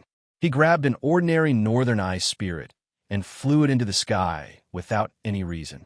In the air, the northern ice spirit looked up at Garen and said respectfully, "Master, do you have anything you want me to do?" Garen lowered his head to look at it. It was difficult to distinguish between a man and a woman, and the ice crystal face that had neutral beauty was filled with reverence. "It's a small experiment. If it succeeds, I'll reward you." Garen did not say what would happen if it failed, but the northern ice spirit was more intelligent. When it heard Garen's words, it vaguely guessed the consequences of failure. However, there was no dissatisfaction or fear on its face. Instead, it had an expression of pride in being able to do things for Garen. This was the power of the dragon blood transformation. It had a certain brainwashing effect. As for inhumane things like using his servants to do dangerous experiments, in Garen's opinion, it was very normal. His servants enjoyed his protection under his dragon wings, so they naturally had to sacrifice their lives for him when necessary. In the end, they were only servants who served him. Garen did not care what they thought of him, be it seeing him as a kind master or a ferocious evil master. It did not affect him at all. Due to the fact that he was flying at full speed, it did not take long for Garen to return to the ogre basin. The ogres had already returned to their usual appearance. They surrounded the large iron pot and were talking about something. Yuga Bone Crusher straightened his body and carried a black hammer as he patrolled the basin, enjoying the status and power that belonged to the leader of the ogres. Boom! Garen landed on the ground and retracted his dragon wings. He had already put down the northern ice spirit and brought it to the sun sculpture. "Master," the northern ice spirit looked at Garen in confusion, not understanding what it needed to do. Garen said in a low voice, "Look at the sun sculpture on your right." He suspected that the sun sculpture would only bewitch creatures with higher intelligence, so almost all the ogres were immune to its influence. The intelligence of Yuga Bone Crusher was considered high among ordinary ogres, but compared to the northern ice spirit, it was inferior. The intelligence of elemental life forms was generally much higher than adult humans. Even if the northern ice spirits were the product of failure, this failure was displayed in their combat strength. Their intelligence was not low. The northern ice spirit followed Garen's instructions and turned to look at the sun sculpture. Garen untied the frost ice crystal and revealed its true body. The eyeballs embedded in the ball, the appearance of the dark sun, the surrounding fine tentacles. They were all filled with a strange and chilling feeling. The northern ice spirit looked at the sun sculpture nervously and guessed that this was probably the small experiment that Garen had mentioned. However, what it was puzzled about was that it was only a strange-looking sculpture. What danger could it be? Garen silently observed the change in the northern ice spirit at the side. As the scattered snow fell, the surrounding atmosphere seemed to have become much heavier. In the first 3 to 4 seconds, the northern ice spirit looked normal, as if it was not affected at all. However, when it stared at the sun sculpture for more than 5 seconds, a change happened. On the indistinguishable face of the northern ice spirit, a pair of eyes carved from ice crystals, suddenly became blank. Everything else in its vision seemed to have disappeared, and only the existence of the sun's sculpture remained in the world. He is born from the black fog. He is the creator of the black fog. He is the creator of everything. He is the supreme sun. A low murmur that was difficult to understand sounded in her ear. It was like the bewitching voice of a demon that entered her soul, causing the northern ice spirit to involuntarily reveal a pious expression. At the same time, the northern ice spirit began to move, approaching the sun's sculpture bit by bit. Seeing this, Garen's expression became serious. He berated in a low voice, "Stop." The dragon's might swept out from Garen's body and swept past the northern ice spirit. Affected by the dragon's might, the northern ice spirit's body shook, and a trace of clarity appeared on its face. It looked at the sun sculpture in shock, but this trace of clarity was instantly immersed in a low murmur as it continued to approach the sun sculpture step by step. His dragon's hand was ready to attack. However, after thinking for a moment, Garen put down his dragon claw and interrupted the incantation. He silently watched as the northern ice spirit sank into the strange power of the sun sculpture. He wanted to see how this thing affected creatures and gave that black fog power. As for the affected northern ice spirit, its fate was already decided. Next, when a northern ice spirit walked within a meter of the sun sculpture, it closed its eyes and knelt under the sun sculpture with a holy and pious expression. It lowered its head, and its face was covered in shadow. A strange voice sounded from the northern ice spirit. It was not any known language on the Noah continent. Garen heard it clearly. It was the low murmur he had heard when he was bewitched. He memorized the intonation of every syllable. Due to his outstanding language talent, he already had a certain understanding of this evil god language. A few seconds later, something that made Garen's expression change happened. Wisps of black fog, which were like threads or extremely subtle tentacles, stretched out from the main body of the sun sculpture. They gently touched the body of the northern ice spirit and entered its skin before disappearing.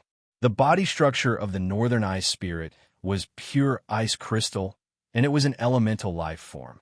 Its body was a translucent solid. If a foreign object appeared in its body, it was a clear scene.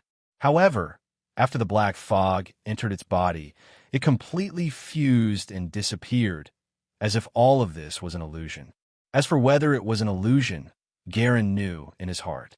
His gaze was sharp as he felt the energy fluctuation in the air. He discovered that the elemental energy was wrapped in the black fog and injected into the body of the northern ice spirit, causing its aura to become stronger bit by bit. This increase in strength was even faster than the increase in strength of the northern ice spirit after it became a dragon blood creature. What energy is this black fog itself? Negative energy? Energy from hell or the abyss? Or divine power? No. If it's true divine power, even if it's only a trace, it's enough to kill me instantly. The two-headed ogre used the power of the black fog when he fought me. Divine power could ignore almost all magic resistance and physical resistance.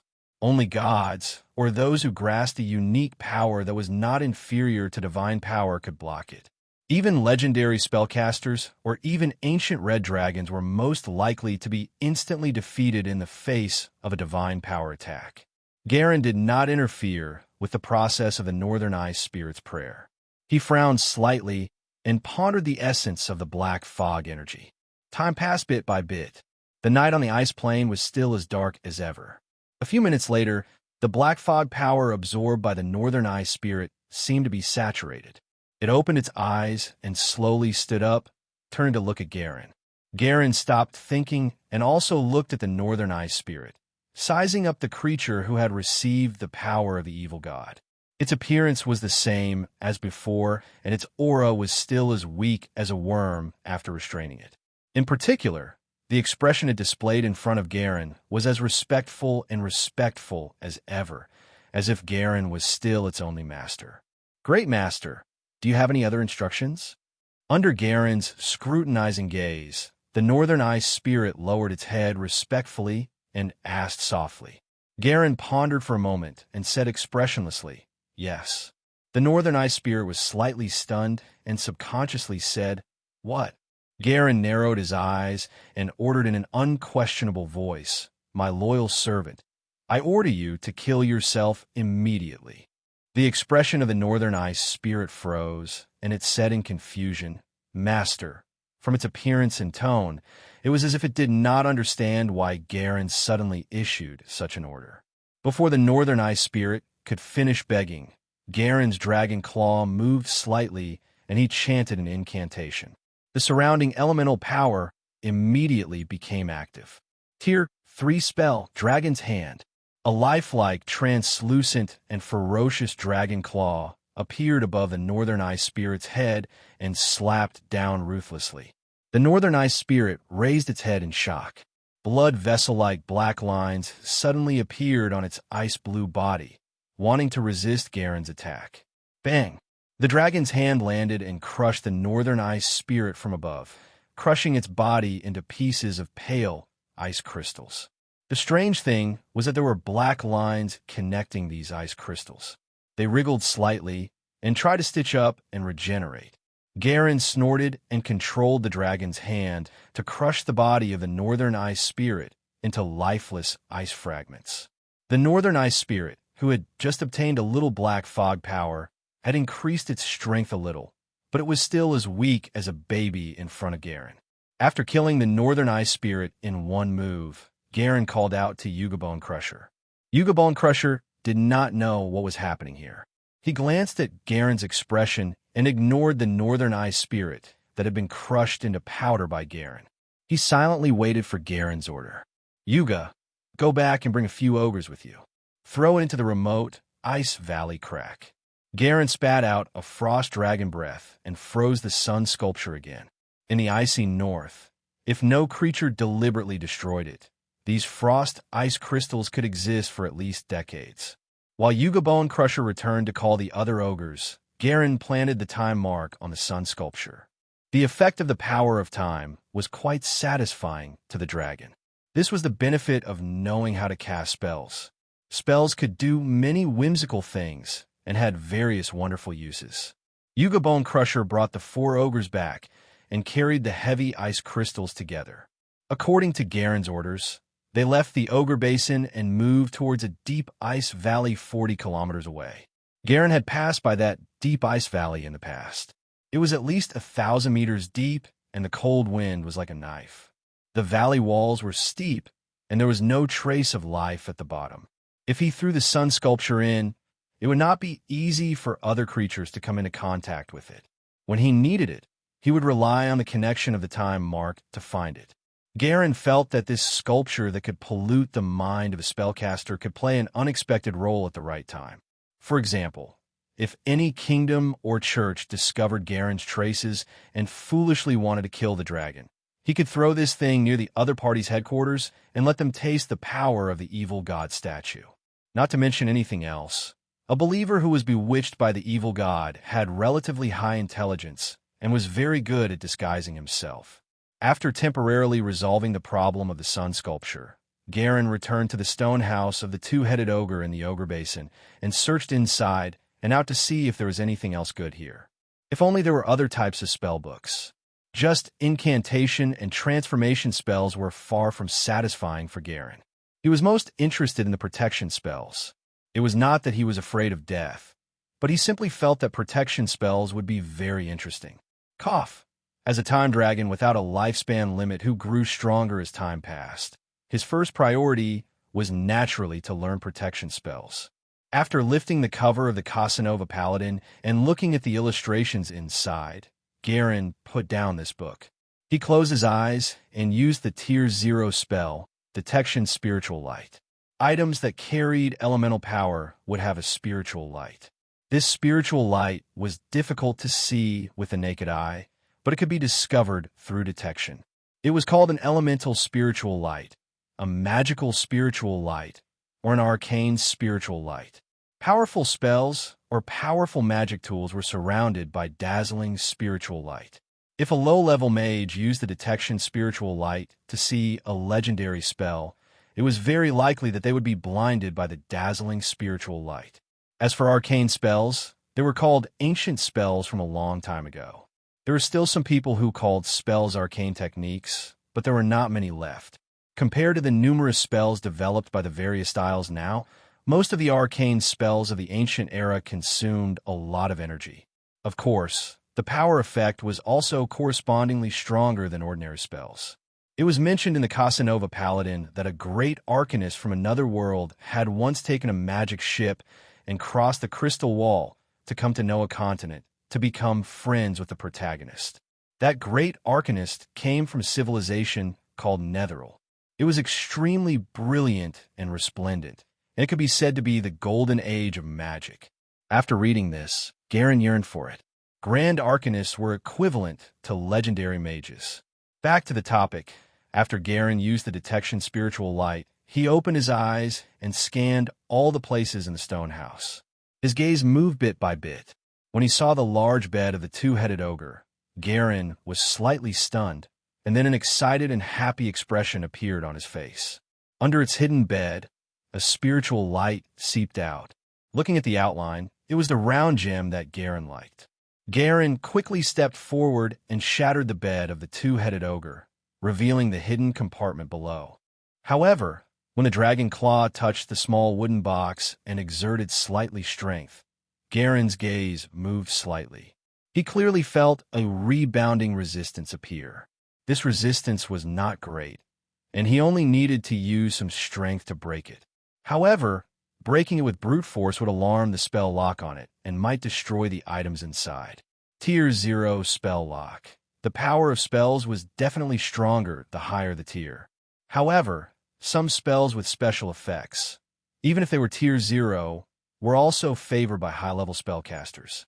For example, the Secret Technique mark and the spell lock on the small wooden box. A box or door that applied a spell lock could prevent non-spellcasters from prying. A dragon claw with dagger-like nails tapped on the small wooden box. Garen muttered in his mind, "Open!" The elemental fluctuations surrounding the small wooden box rippled and disappeared layer by layer. It was very difficult to defend against creatures who were also spellcasters because there was another spell specially to deal with this, the Tier 0 spell Unlock. Unless the mage who used the spell lock was far stronger than the mage who used the spell Unlock, it was impossible to defend against the unlocking of other mages. Opening the small wooden box, Garen looked at the shining gems inside, and an obvious joy appeared in his eyes. Inside were 5 irregular gems the size of pigeon eggs. Red agate, obsidian, white crystal. All of them emitted a faint spiritual light surrounded by elemental energy. The elements around the gem were more active than in other places. On the Noah continent, these shiny and beautiful gems that were like the stars of the earth not only had the function of decoration, but they were also magic items that were loved by countless creatures. Gems had the effect of attracting elemental energy. They could store extraordinary magic power. The longer they existed, the better the quality and the stronger the effect. A top-grade gem contained magic power that could support the complete consumption of a high-level spell. In addition, the concentration of elemental energy near the gems was higher. Staying in the pile of gems for a long time could increase the speed of growth. Garen picked up a red agate that was as red as flames and gently rubbed it on his face. A moment later, he slowly opened his dragon mouth, pinched the gem, and slowly sent it into his mouth. The process was a little hesitant. Should I eat it directly or keep it? Garen was a little unwilling. He was so poor that his small treasure vault only had tattered armor and a rusty sword.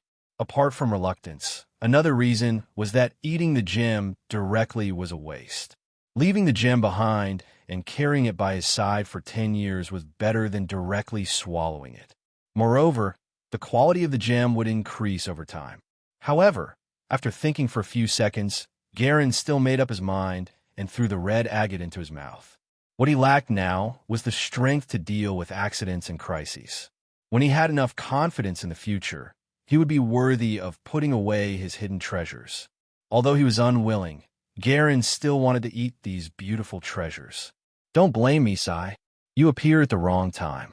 Garen exerted strength in his throat and sent the red agate into his stomach. His powerful digestive function was instantly activated as he digested the gem bit by bit and transformed it into pure magic power that flowed into Garen's limbs and bones. Magic power was elemental energy that could be absorbed into the body and controlled at will. As the gem gradually melted, the magic wave gently swept through every cell of Garen's body, nourishing his body and causing him to involuntarily roar comfortably. He felt the numbness in his body ripple. In for a penny, in for a pound. He simply raised the small wooden box and poured the contents into his mouth. The remaining 4 gems fell into Garen's mouth one after another and entered the dragon's stomach. Like the agate, they were digested into pure magic power and swept through Garen's body again and again. After eating 5 magic gems, Garen's eyes became a little hazy. He felt vaguely sleepy. It was not because he was exhausted and wanted to rest, but because his body had absorbed enough energy and nutrients and was about to grow again. He needed a period of sleep. I feel that I'm still a little short. His sleepiness was not really urgent. This meant that Garen was already very close to sleeping and growing, but he was still slightly inferior. He originally wanted to take the time to learn the spells recorded in the Incantation and Transformation Spell Encyclopedia, but to Garen, the best way to increase his strength was still to sleep and grow. Therefore, Garen put aside the matter of learning spells. He walked out of the stone house of the 2-headed ogre with heavy footsteps. After thinking for a few seconds, Garen summoned all the ogres and asked if there were any other traces of gems in the ogre basin. He would reward them for contributing gems. However, what disappointed Garen was that the 2-headed ogre's collection was already all there was. The ogre was not interested in such shiny things. Those who did not have the talent to cast spells could not obtain benefits from the gems, so there was no need to hide them. Moreover, the 2-headed ogre had already searched the area once. Those 5 gems were the entire stock here. Out of caution, Garen also activated the spell to detect spiritual light. He patrolled the ogre basin and indeed did not discover any more spiritual light. These stupid ogres did not lie to him. Otherwise, Garen would make the guy hiding the gem pay with his life. Yuga, if you find any traces of a gem in the future, obtain it by hook or by crook and hand it to me. If it's too difficult, inform me immediately. I'll deal with it myself. Tell this news to all the ogres. Their master needs gems to decorate the nest.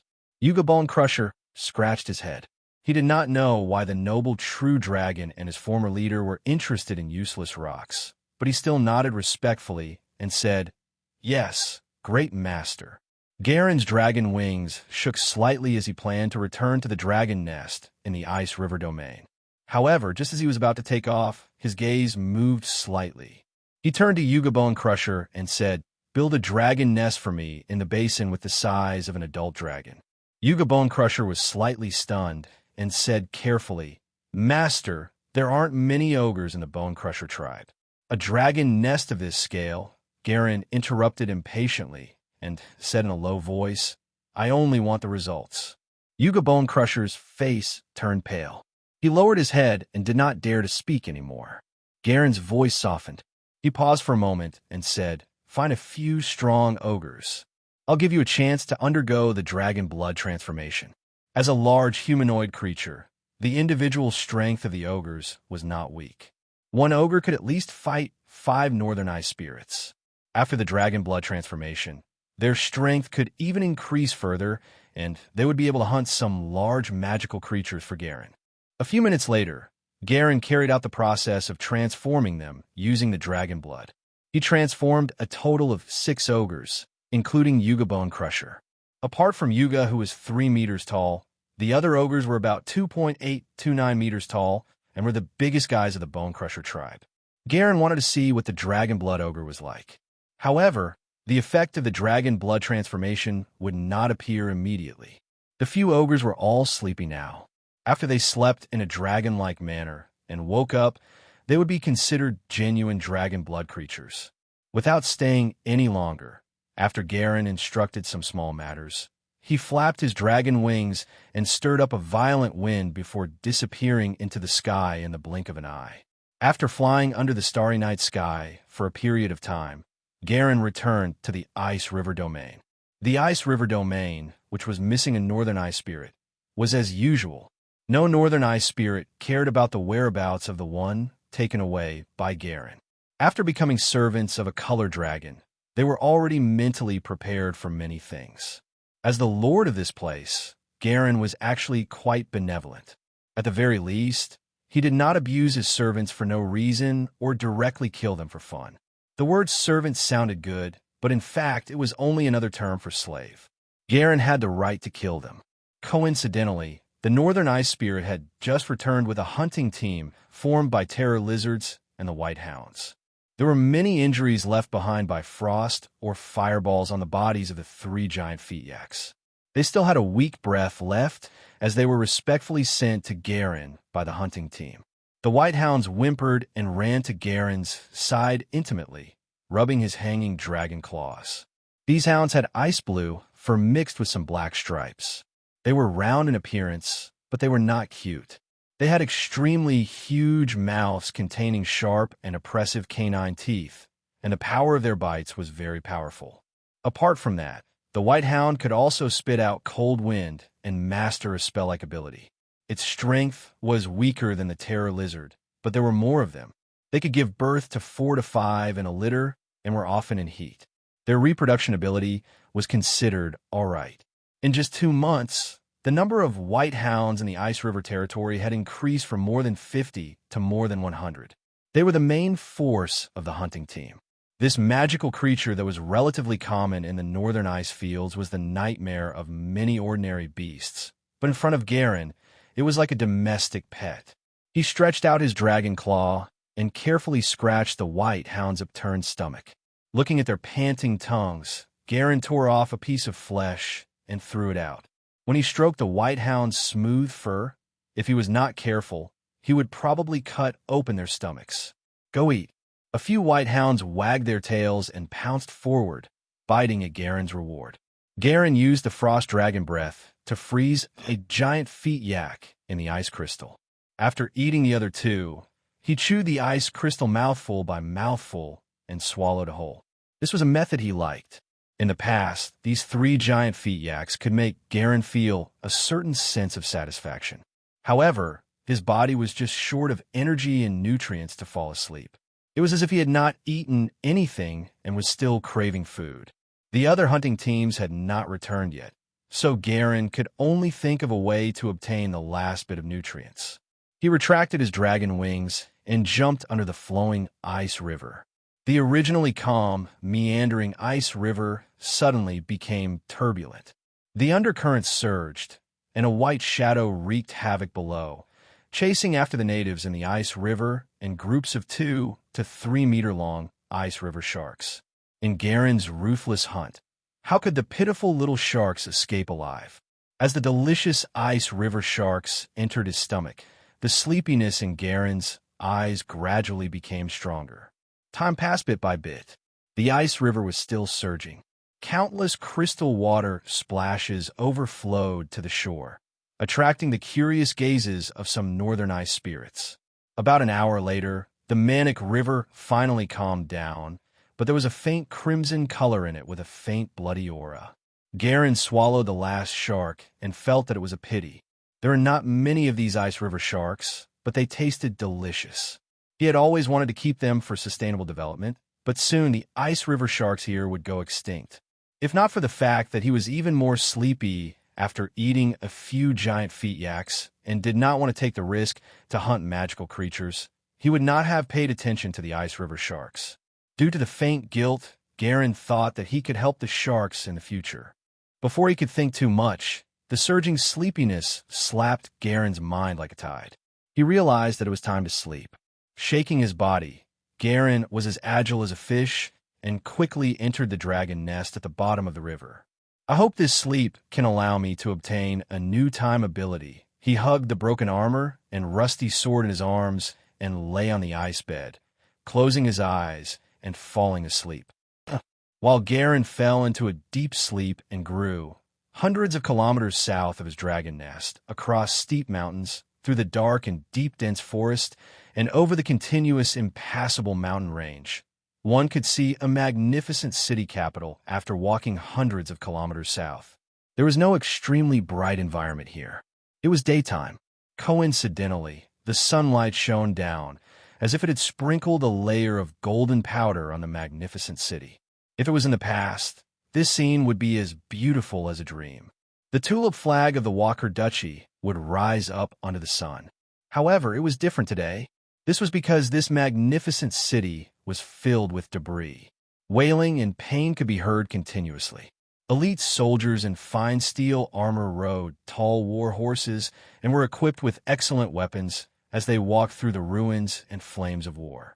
They waved their swords and slaughtered the citizens. Bloody flowers fell to the ground and were trampled by the cavalry, turning into sinister and strange patterns on the ground. It was clearly a sunny day, but the Walker Duchy, which was being ravaged by the flames of war, seemed to be in a dark purgatory. No citizen of the Walker Duchy felt warm and comfortable. The invaders came from further south, from the Masha Duchy. The Walker Duchy and the Masha Duchy both belonged to the Kingdom of Timo. They were ruled by Grand Duke Tulip and Grand Duke Thorn respectively. This was because the Kingdom of Timo was declining day by day and was coveted by hunters like a giant whale that was about to die. Every inch of flesh and blood on its body was secretly redistributed and priced. The duchies that had long harbored ill intentions were restless and could not wait to eat the flesh and blood of this aging beast. After the chief legendary mage of the Kingdom of Timo died, some duchies took the initiative to start a war and started war with the others that were still loyal to the Kingdom of Timo. In the originally calm south of the Noah continent, because of the fall of the kingdom, the smoke gradually swept through the entire southern continent. Grand Duke Tulip of the Walker Duchy belonged to the loyal prince's faction.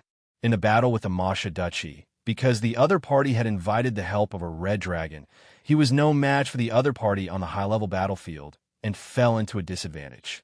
His defeat continuously accumulated, and in the end, it was like a landslide.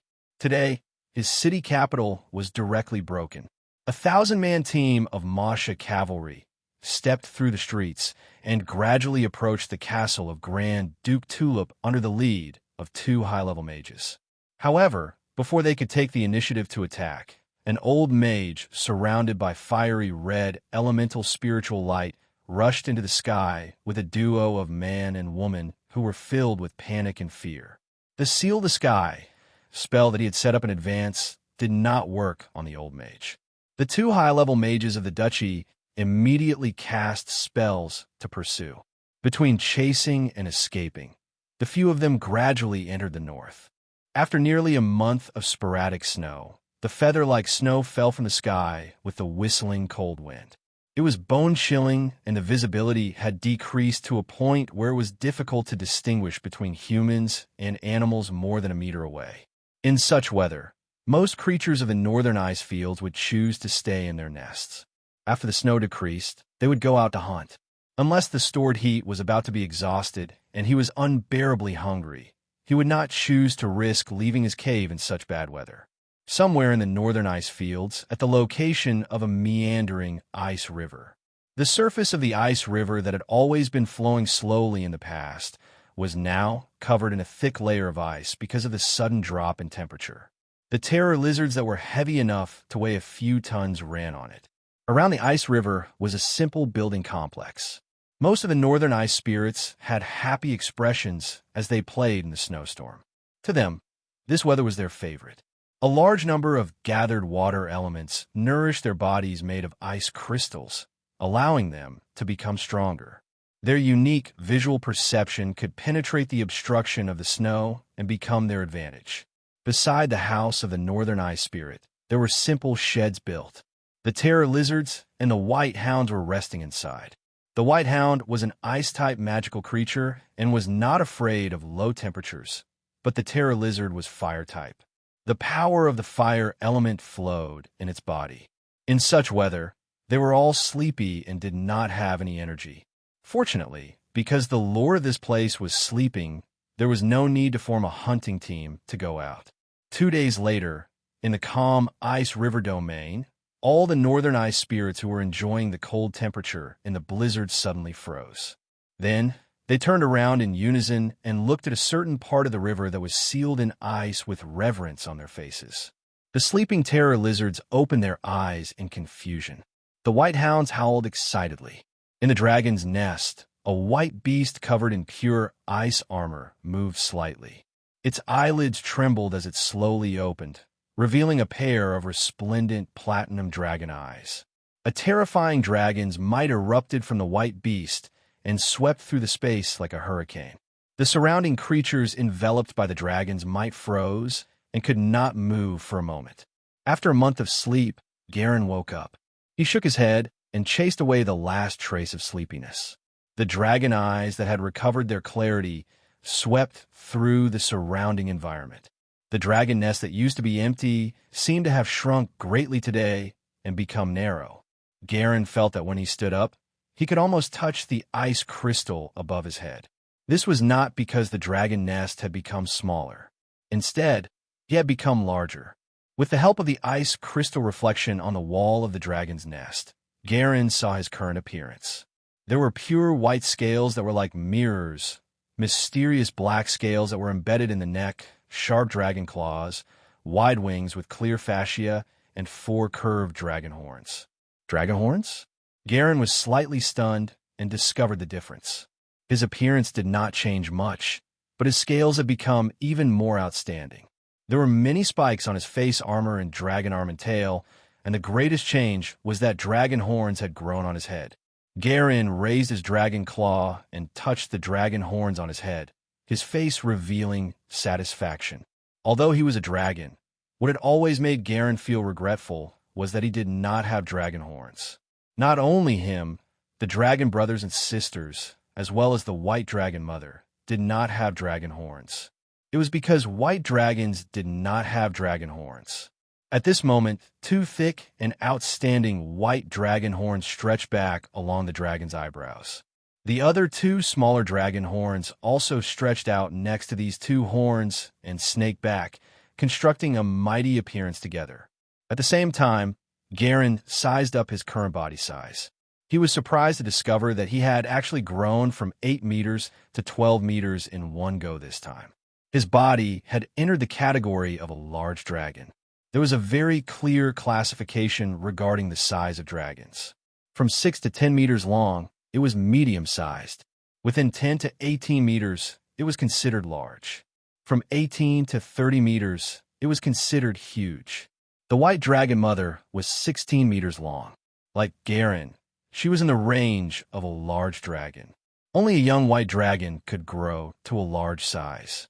Because the white dragon was relatively weak before it was in its prime, the white dragon mother could not become a huge true dragon. Unknowingly, Garen had grown into a large dragon that could make the newborn him tremble in fear. He blinked and felt the surging strength in his body, as if he could try to fight the white dragon mother. Although his body was not as big as her, just the ability to accelerate was enough to make her unable to even touch his dragon tail. His speed was fast, and he could really do whatever he wanted. The white dragon mother was not an adult yet, and the ability to master spells was limited. In battle, she only relied on her large dragon body to suppress others, coupled with her dragon breath and dragon's might. It seemed a little weak, but that was actually the case. Compared to Garen, who had rich methods, this was a pure white dragon. As the last of the 5-color dragons, even if it was an adult, it was not very strong.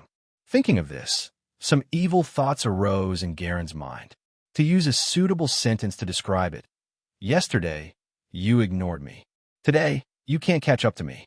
When he thought of the treasure vault accumulated by the white dragon mother, Garen's thoughts could not help but appear. A strange pleasure of revenge arose in his heart. He had always remembered being ruthlessly expelled by the white dragon mother. Find a chance to face the white dragon mother head on. If she's not my match, I'll snatch half of her, snatch 60% of her treasures. After all, under her protection for more than a year, Garen had passed through his weakest period. On account of this favor, he decided not to be so heartless. If he could defeat her, he would only snatch 60%. The remaining 40% was to repay the White Dragon Mother for her protection. If it was a true dragon, even if it was their mother, as long as they could defeat her, they would not hesitate to snatch all the other party's treasures.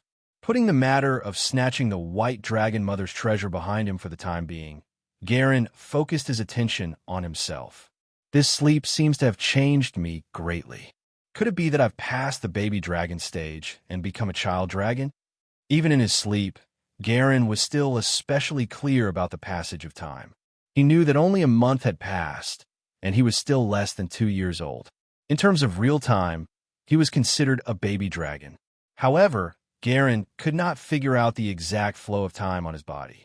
Calculating his dragon age according to the flow of time, in reality, seemed to be wrong. Not to mention anything else, when he used time manipulation, he definitely experienced more time than other creatures. It not only increased his agility speed, but it also increased the time flow around him. Shaking his head, Garen no longer thought about how old he was. He planned to calculate his dragon age according to real time. He took a deep breath. The river of time was mixed in the real ice river water and entered Garen's body strand by strand. This time, he absorbed more river of time than he had in the past 4 or 5 breaths. His connection with the river of time had become even closer as he grew. The effect of the acceleration of time manipulation has probably increased.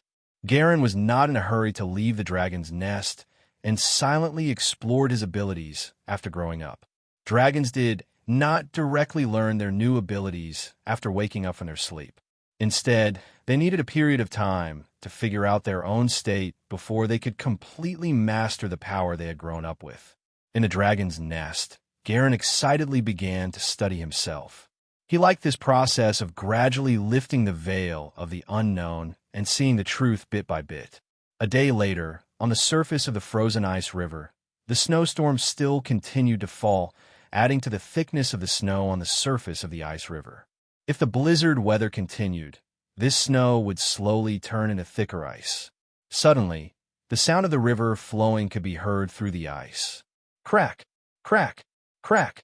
The hard ice seemed to have been struck by a heavy object. First, dense cracks suddenly appeared.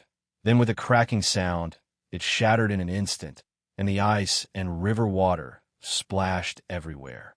A strong and mighty figure jumped out, and his dragon body was exposed to the heavy snow.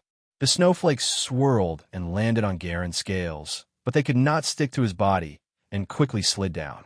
Even in the dense and violent snow, Garen's body was not stained with any snow. Apart from understanding the new ability he had obtained after growing up, there was another reason why he left the nest. The reason was very simple. He was hungry. Sleeping consumed all his nutrients. After figuring out his ability and regaining his senses, the current Garen was so hungry that he wanted to eat soil. Fortunately, he had instructed the northern ice spirits to catch 4 to 5 giant feet yaks and freeze them before eating them after he woke up. Garen usually did not want to eat this kind of stale meat. It did not taste good, and the taste was unsatisfactory. Moreover, even if it was frozen, a lot of nutrients would still be lost. However, he was so hungry that he did not care about this. The dragon's might shook, and a high and dignified dragon roar sounded. Garen ordered the northern ice spirits to move the stored meat over.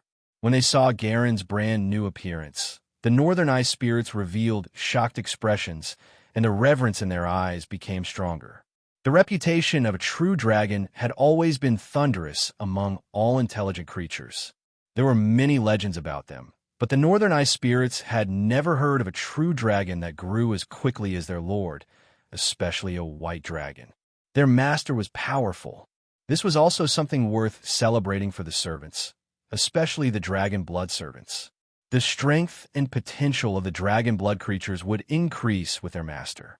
Joy subconsciously appeared on the faces of the northern ice spirits. At the same time, they offered respectful blessings and praise for Garen's growth. Great Master, your wings will envelop the entire northern ice fields. Your name will resound throughout the Noah continent. Everyone will know about you. As Garen wolfed down his food, he listened to the exaggerated praise of the northern ice spirit. It had to be said that although it was a little awkward, it was still quite exciting to be praised like this. After eating the food he had stored earlier, Garen looked at Roy Ice River and said in a low voice, "Reorganize a team and start hunting." Roy Ice River nodded and said happily, "Yes, great master." The weather of the snowstorm would not affect the northern ice spirits. Their strength would instead increase in such weather. Although it was difficult for the terror lizards to help, it was enough to have the white hounds. Garen thought for a moment and said to Roy Ice River, "Show me your current strength and let me see how much you've improved." The difference in strength between the northern ice spirits was not great. Roy Ice River could represent the strength of the other northern ice spirits to a certain extent. Roy Ice River nodded, and his expression became serious. In its mind, if the strength it displayed was too weak, it might attract Garen's dissatisfaction. Not every creature was qualified to be the servant of a dragon. As Garen had grown quickly, if they were always too weak and could not even satisfy his food needs, it was very likely that they would be abandoned in the end. He raised his arms and grabbed his left arm with his right hand under Garen's calm gaze. Then, he suddenly exerted strength. Crack! The northern ice spirit pulled off his own arm. In an instant, it stretched and became a sharp ice crystal spear. It was cold, and the tip was sharp. As for the broken left arm, there were clusters of ice crystals growing and quickly regenerating.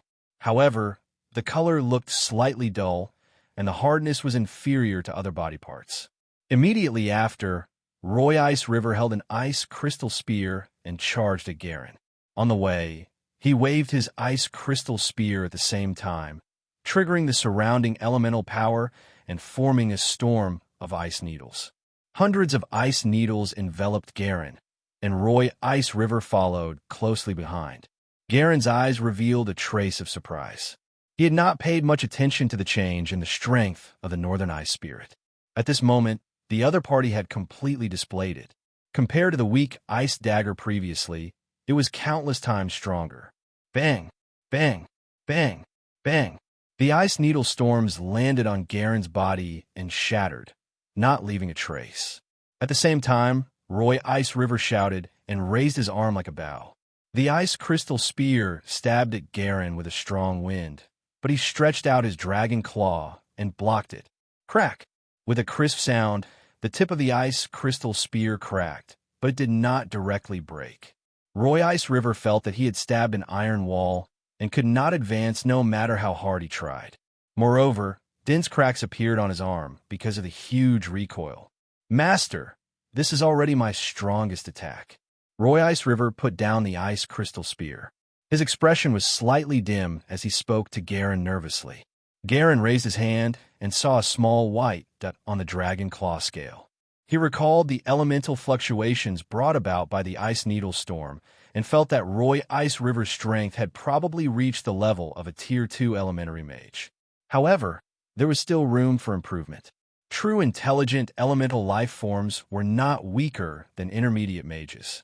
With their current speed of improvement, they might reach this strength threshold of elemental life forms. "It's all right." Garen did not praise him or show any reproach. He only said this to Roy Ice River indifferently. This made the nervous Roy Ice River's heart skip a beat, and he could not help but think the worst. Garen thought for a moment and said to Roy Ice River, "In the future, focus your hunting on magic creatures or medium-sized beasts. I need higher-level food." It was not that he was tired of eating the giant feet yak. This kind of animal was not afraid of the wind and snow. The meat was delicious and layered with fat. It was what Garen liked to eat. However, as he grew this time, the ordinary beast meat was a little unable to provide Garen with enough nutrition. He needed food with elemental energy flowing in his flesh and blood so that he could welcome his next growth faster. Opposite him, Roy Ice River hurriedly nodded. In order to show his value, he said solemnly, "Master, don't worry. Your loyal servants will definitely not disappoint you." Garen nodded slightly and flapped his dragon wings. His body disappeared into the vast snowstorm with the wind. The food he had eaten just now had only relieved a portion of his hunger. He needed to personally hunt magical creatures to satisfy his growing need for food. At the same time, he needed to test his new abilities. The dense snow was like white elves falling from the sky, drowning the entire northern ice fields in snow. The storm carried snow. In such weather, even Garen's vision was much lower.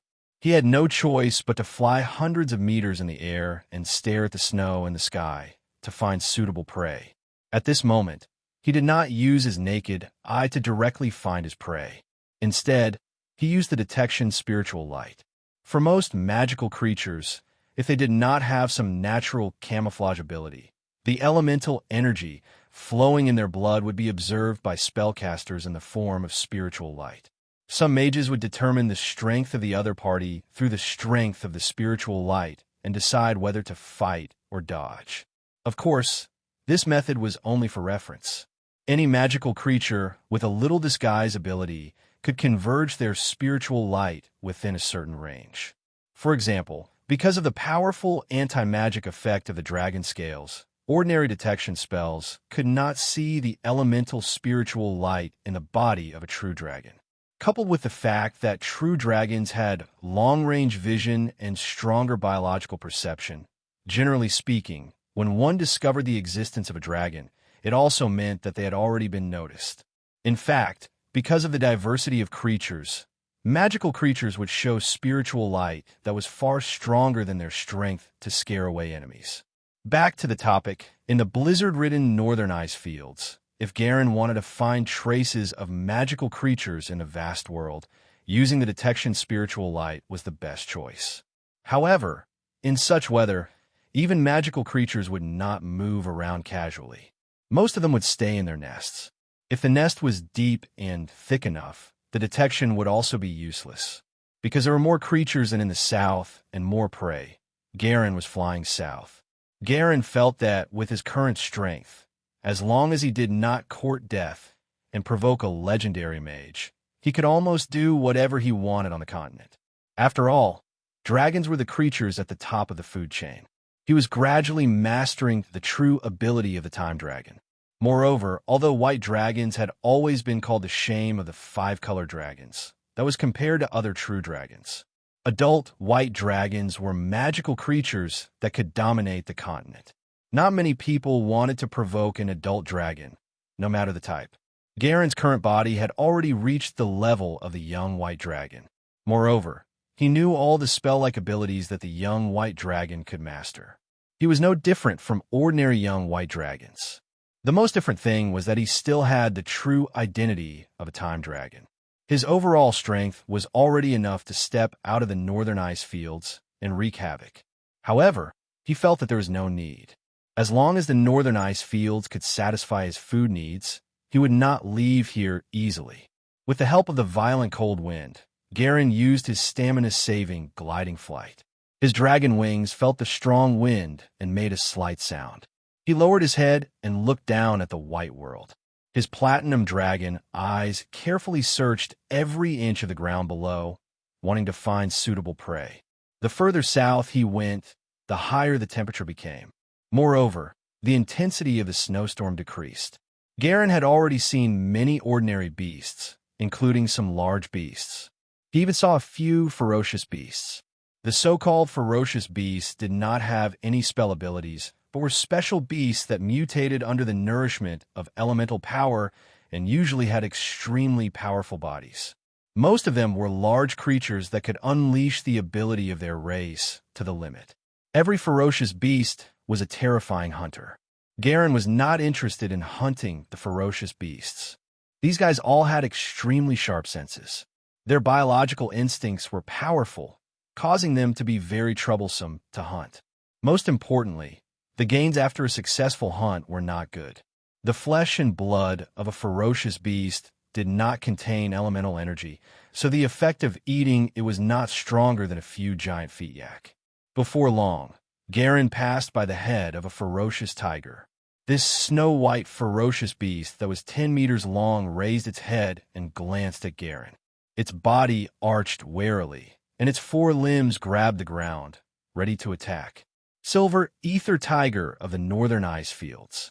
TSK. Garen glanced at the ferocious tiger and marveled at its size in his mind. Then, he continued to move without looking back. The meat of a ferocious tiger was not very delicious, and its combat strength was very strong. Moreover, Garen's goal was a magical creature, and he did not want to be entangled with the ferocious species. When Garen's dragon wings flapped and gradually disappeared from its vision, the silver ether tiger gradually retracted its gaze and continued to lie in ambush in the thick snow, patiently waiting for its ignorant prey. In the sky, Garen continued to fly and look down to search for suitable prey. About 12 minutes later, his eyes lit up and excitement appeared on his face. A relatively conspicuous elemental spiritual light passed through the snow and attracted his attention. Turning around, in Garen's vision, a polar bear that was also snow-white in color and had a heavy body with hair like steel needles was carefully moving against the snow as if it was protecting something. Northern violent bear. The moment Garen saw it, he recalled the first meal that the white dragon mother had brought back for the young dragons. Perhaps it was because this was the first time he had come into contact with the flesh and blood of a magical creature that had left a deeper impression on Garen's young mind. The taste of the northern violent bear had always been unforgettable, especially the chewy and delicious bear palm. When he recalled it now, the dragon's saliva was quickly secreted and he felt hunger in his stomach. The northern violent bear in Garen's vision was even larger than the one his white dragon mother had brought back. As a bear with a very thick and solid body, if it stood up like a human, it could reach 9 meters in height. It was undoubtedly a colossus, and the visual impact was almost not inferior to the 12-meter-long Garen. Because of the dragon's body, the long tail and neck occupied a large portion of its body. If Garen was on all fours, his shoulder height would be about 2.5 meters, and when he stood up, he would be more than 6 meters tall, about half the length of his body. It could be used to test my new ability. In the northern ice fields, it was already an upper-level predator on the food chain. Due to its strong body and powerful spell-like ability, there were few natural enemies. Unfortunately, the dragon was one of them. When Garen discovered the northern violent bear, the other party also discovered him. The reason why the northern violent bear was called the northern violent bear was that their temper was quite bad. They were those boorish creatures who were either fighting or on the way. However, what surprised Garen was that when the northern violent bear in front of him saw him, it only assumed a combat posture immediately and let out a low roar filled with warning. The roar passed through the whistling wind and clearly entered Garen's ears. Garen did not think too much about it. He stared at the northern violent bear and focused his consciousness. He took a deep breath. The power of time was mobilized by him and lingered beside him, accelerating the flow of the river of time around Garen. Acceleration state, 5x speed. The dragon wings suddenly flapped, and Garen's body instantly transformed into a white afterimage that pierced through the vast snow. Like a straight line, he quickly swooped down towards a northern violent bear. In the eyes of ordinary people, when Garen flew at 5 times the speed, the other party could not even see his shadow. At this speed, Garen was like a huge dragon bullet that left the barrel. In an instant, he pounced in front of the northern violent bear. However, it was too late to defend now. Garen's sharp dragon claws were already close. Slash! The dragon claw pierced through the shoulder of the northern violent bear, tearing through its fur and flesh and entering its bones. Bang! The body of the northern violent bear was sent flying. Garen grabbed its shoulder and sent it flying hundreds of meters, leaving a long ravine in the snow-covered ground. It let out an unbearable, painful howl and continuously struggled. After coming back to its senses, the bear raised its claw high, but it did not slap Garen. Instead, it landed heavily on the ground. In an instant, a large amount of elemental power gathered and surged on the ground, as irritable as a volcano that was about to erupt. Slash! Slash! Slash! Thick ice spikes, more than 10 meters long, rose from the ground and erupted from the body of the northern violent bear. They pierced through the air and stabbed towards Garen's body. A thick ice spike collided with the dragon scales on Garen's body and broke with a metal-like collision. Garen let go of his dragon claw at the same time and instantly left the area where the elemental energy erupted. His defense was not weak. The dragon scales that were attacked only had some cracks, but did not break. However, the defense of the dragon wings was slightly weaker. It was not worth it to be injured by the other party. After breaking free from his grip, the northern violent bear stood up and roared at Garen angrily. However, the large amount of blood on both sides of its shoulders made its roar sound fierce. Garen frowned slightly and realized he had underestimated his current strength. The talent of the time dragon was too powerful. He felt that just by relying on the 5x acceleration, it was enough to crush many powerful magical creatures. He could deal with the other party without using the newly obtained time ability. While Garen was thinking, the northern violent bear could not sit still. It ignored its injuries and ran. A layer of ice armor appeared on its body, and its joints were filled with ferocious ice spikes. It took the initiative to charge at Garen. Garen was a little surprised. This guy knew that it was not his match, but it still took the initiative to court death. As expected of violent bear, it was indeed irritable enough to not think of escaping. I should try my new ability. It's just a little wasteful. Garen did not dodge. He even retracted his dragon wings and took the initiative to land from the sky, appearing directly in front of the movement path of the northern violent bear. Bang, bang, bang. With a weight of at least dozens of tons, when the northern violent bear ran at full speed, it stepped on the ground until it trembled. Every step it took left deep footprints on the ground, and it was aggressive. Time passed bit by bit. A few seconds later, the northern violent bear raised its foot and stepped into the space 20 meters around Garen. At this moment, Garen focused his mind as his expression turned serious. In the next second, an invisible wave burst out from Garen's body and instantly enveloped the northern violent bear, covering a space of 20 meters. In this range, everything seemed to have been paused and instantly froze. Only Garen could move freely. Flying snow, cold wind, ice crystals, voices, and a ferocious-looking northern violent bear whose breathing had stopped. Outside the frozen area, the snow was still falling. The wind was also whistling and rolling, as if there were two different worlds. However, as long as they entered the area 20 meters around Garen, they would instantly stop. This caused a large amount of snow to accumulate at the edge of the stagnant area, showing signs of piling up into a white boundary. Spell-like ability, Time Stop. The moment he used Time Stop, Garen's power of time flowed away at a high speed like a torrent. It was the same for his magic power, but the consumption was lower than the power of time. Therefore, he was not stunned. He spat out a mouthful of frost dragon breath and shot it straight at the northern violent bear, quickly freezing it. The motionless bear was now a target, suffering the high damage of the dragon breath at close range. As Garen moved, the consumption of time power and magic power increased. He stopped using Time Stop while feeling a bit of heartache. In an instant, the wind sounded again, and the snowstorm in this small area moved again. As for the northern violent bear, it did not understand what was happening at all.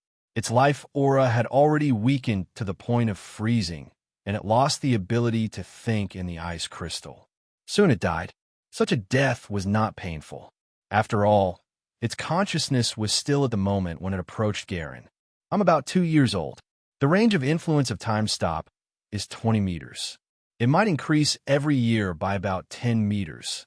Unfortunately, it can't be directly used around the target. Perhaps it could be used like that in the future. Garen looked at the northern violent bear that had died for no reason and pondered. The consumption of Time Stop was even higher than when he used the time plundering breath, but the effect was abnormal. As long as the other party was struck before the power of time was exhausted, Garen could do whatever he wanted. It was a powerful ability that could turn the situation around. White Dragon Mother, hee, I'll be looking for you soon. Garen blinked, and the corners of his mouth could not help but curl into a bright smile. After experiencing the true power of 5x acceleration and Time Stop, Garen was already certain that the white dragon mother, who was still a young dragon, could not defeat him. He approached the northern violent bear step by step. Just as Garen planned to enjoy this delicious meal, two weak whimpers mixed in the snow attracted his attention. He was slightly stunned, then turned around. At the place where Garen sent the northern violent bear flying, the two small bears that had yet to open their eyes were exposed in the snow. They whimpered, and their dog-sized bodies trembled in the cold wind. Garen's brows furrowed. The moment he saw the two little bears, he immediately understood the strange behavior of the northern violent bear. After all, no matter how bad its temper was, it should have the survival instinct of a living creature. It took the initiative to charge at Garen, probably because he was threatening the bear cubs. It had no choice but to risk its life. Thinking of this, Garen shook his head and thought of the heartless white dragon mother again. Under the same circumstances, if it was the white dragon mother, she would probably not hesitate to fly away to save her life. The kinship between evil dragons was really too thin. Garen turned around and walked towards the two northern violent bear cubs. He stretched out his dragon wings and blocked the snow and cold wind, causing the two little fellows to feel less uncomfortable. The cubs crawled on the ground, pushing away the snow and feeling their way to Garen's feet. The northern violent bear's intelligence is not high. It's similar to a terror lizard. I can raise it. This little thing doesn't consume much food. Garen grabbed the two cubs and grabbed the frozen body of the violent northern bear with his hind feet. He flapped his dragon wings and flew towards the ogre basin. He did not know any spells like keeping warm, so the two cubs might die if they were frozen for a long time. The fur on their bodies was not thick enough and could not provide enough warmth. There were houses in the ogre basin that blocked the wind and bonfires that kept them warm. It was more suitable to place the cubs there. He could also go see the progress of his new dragon nest.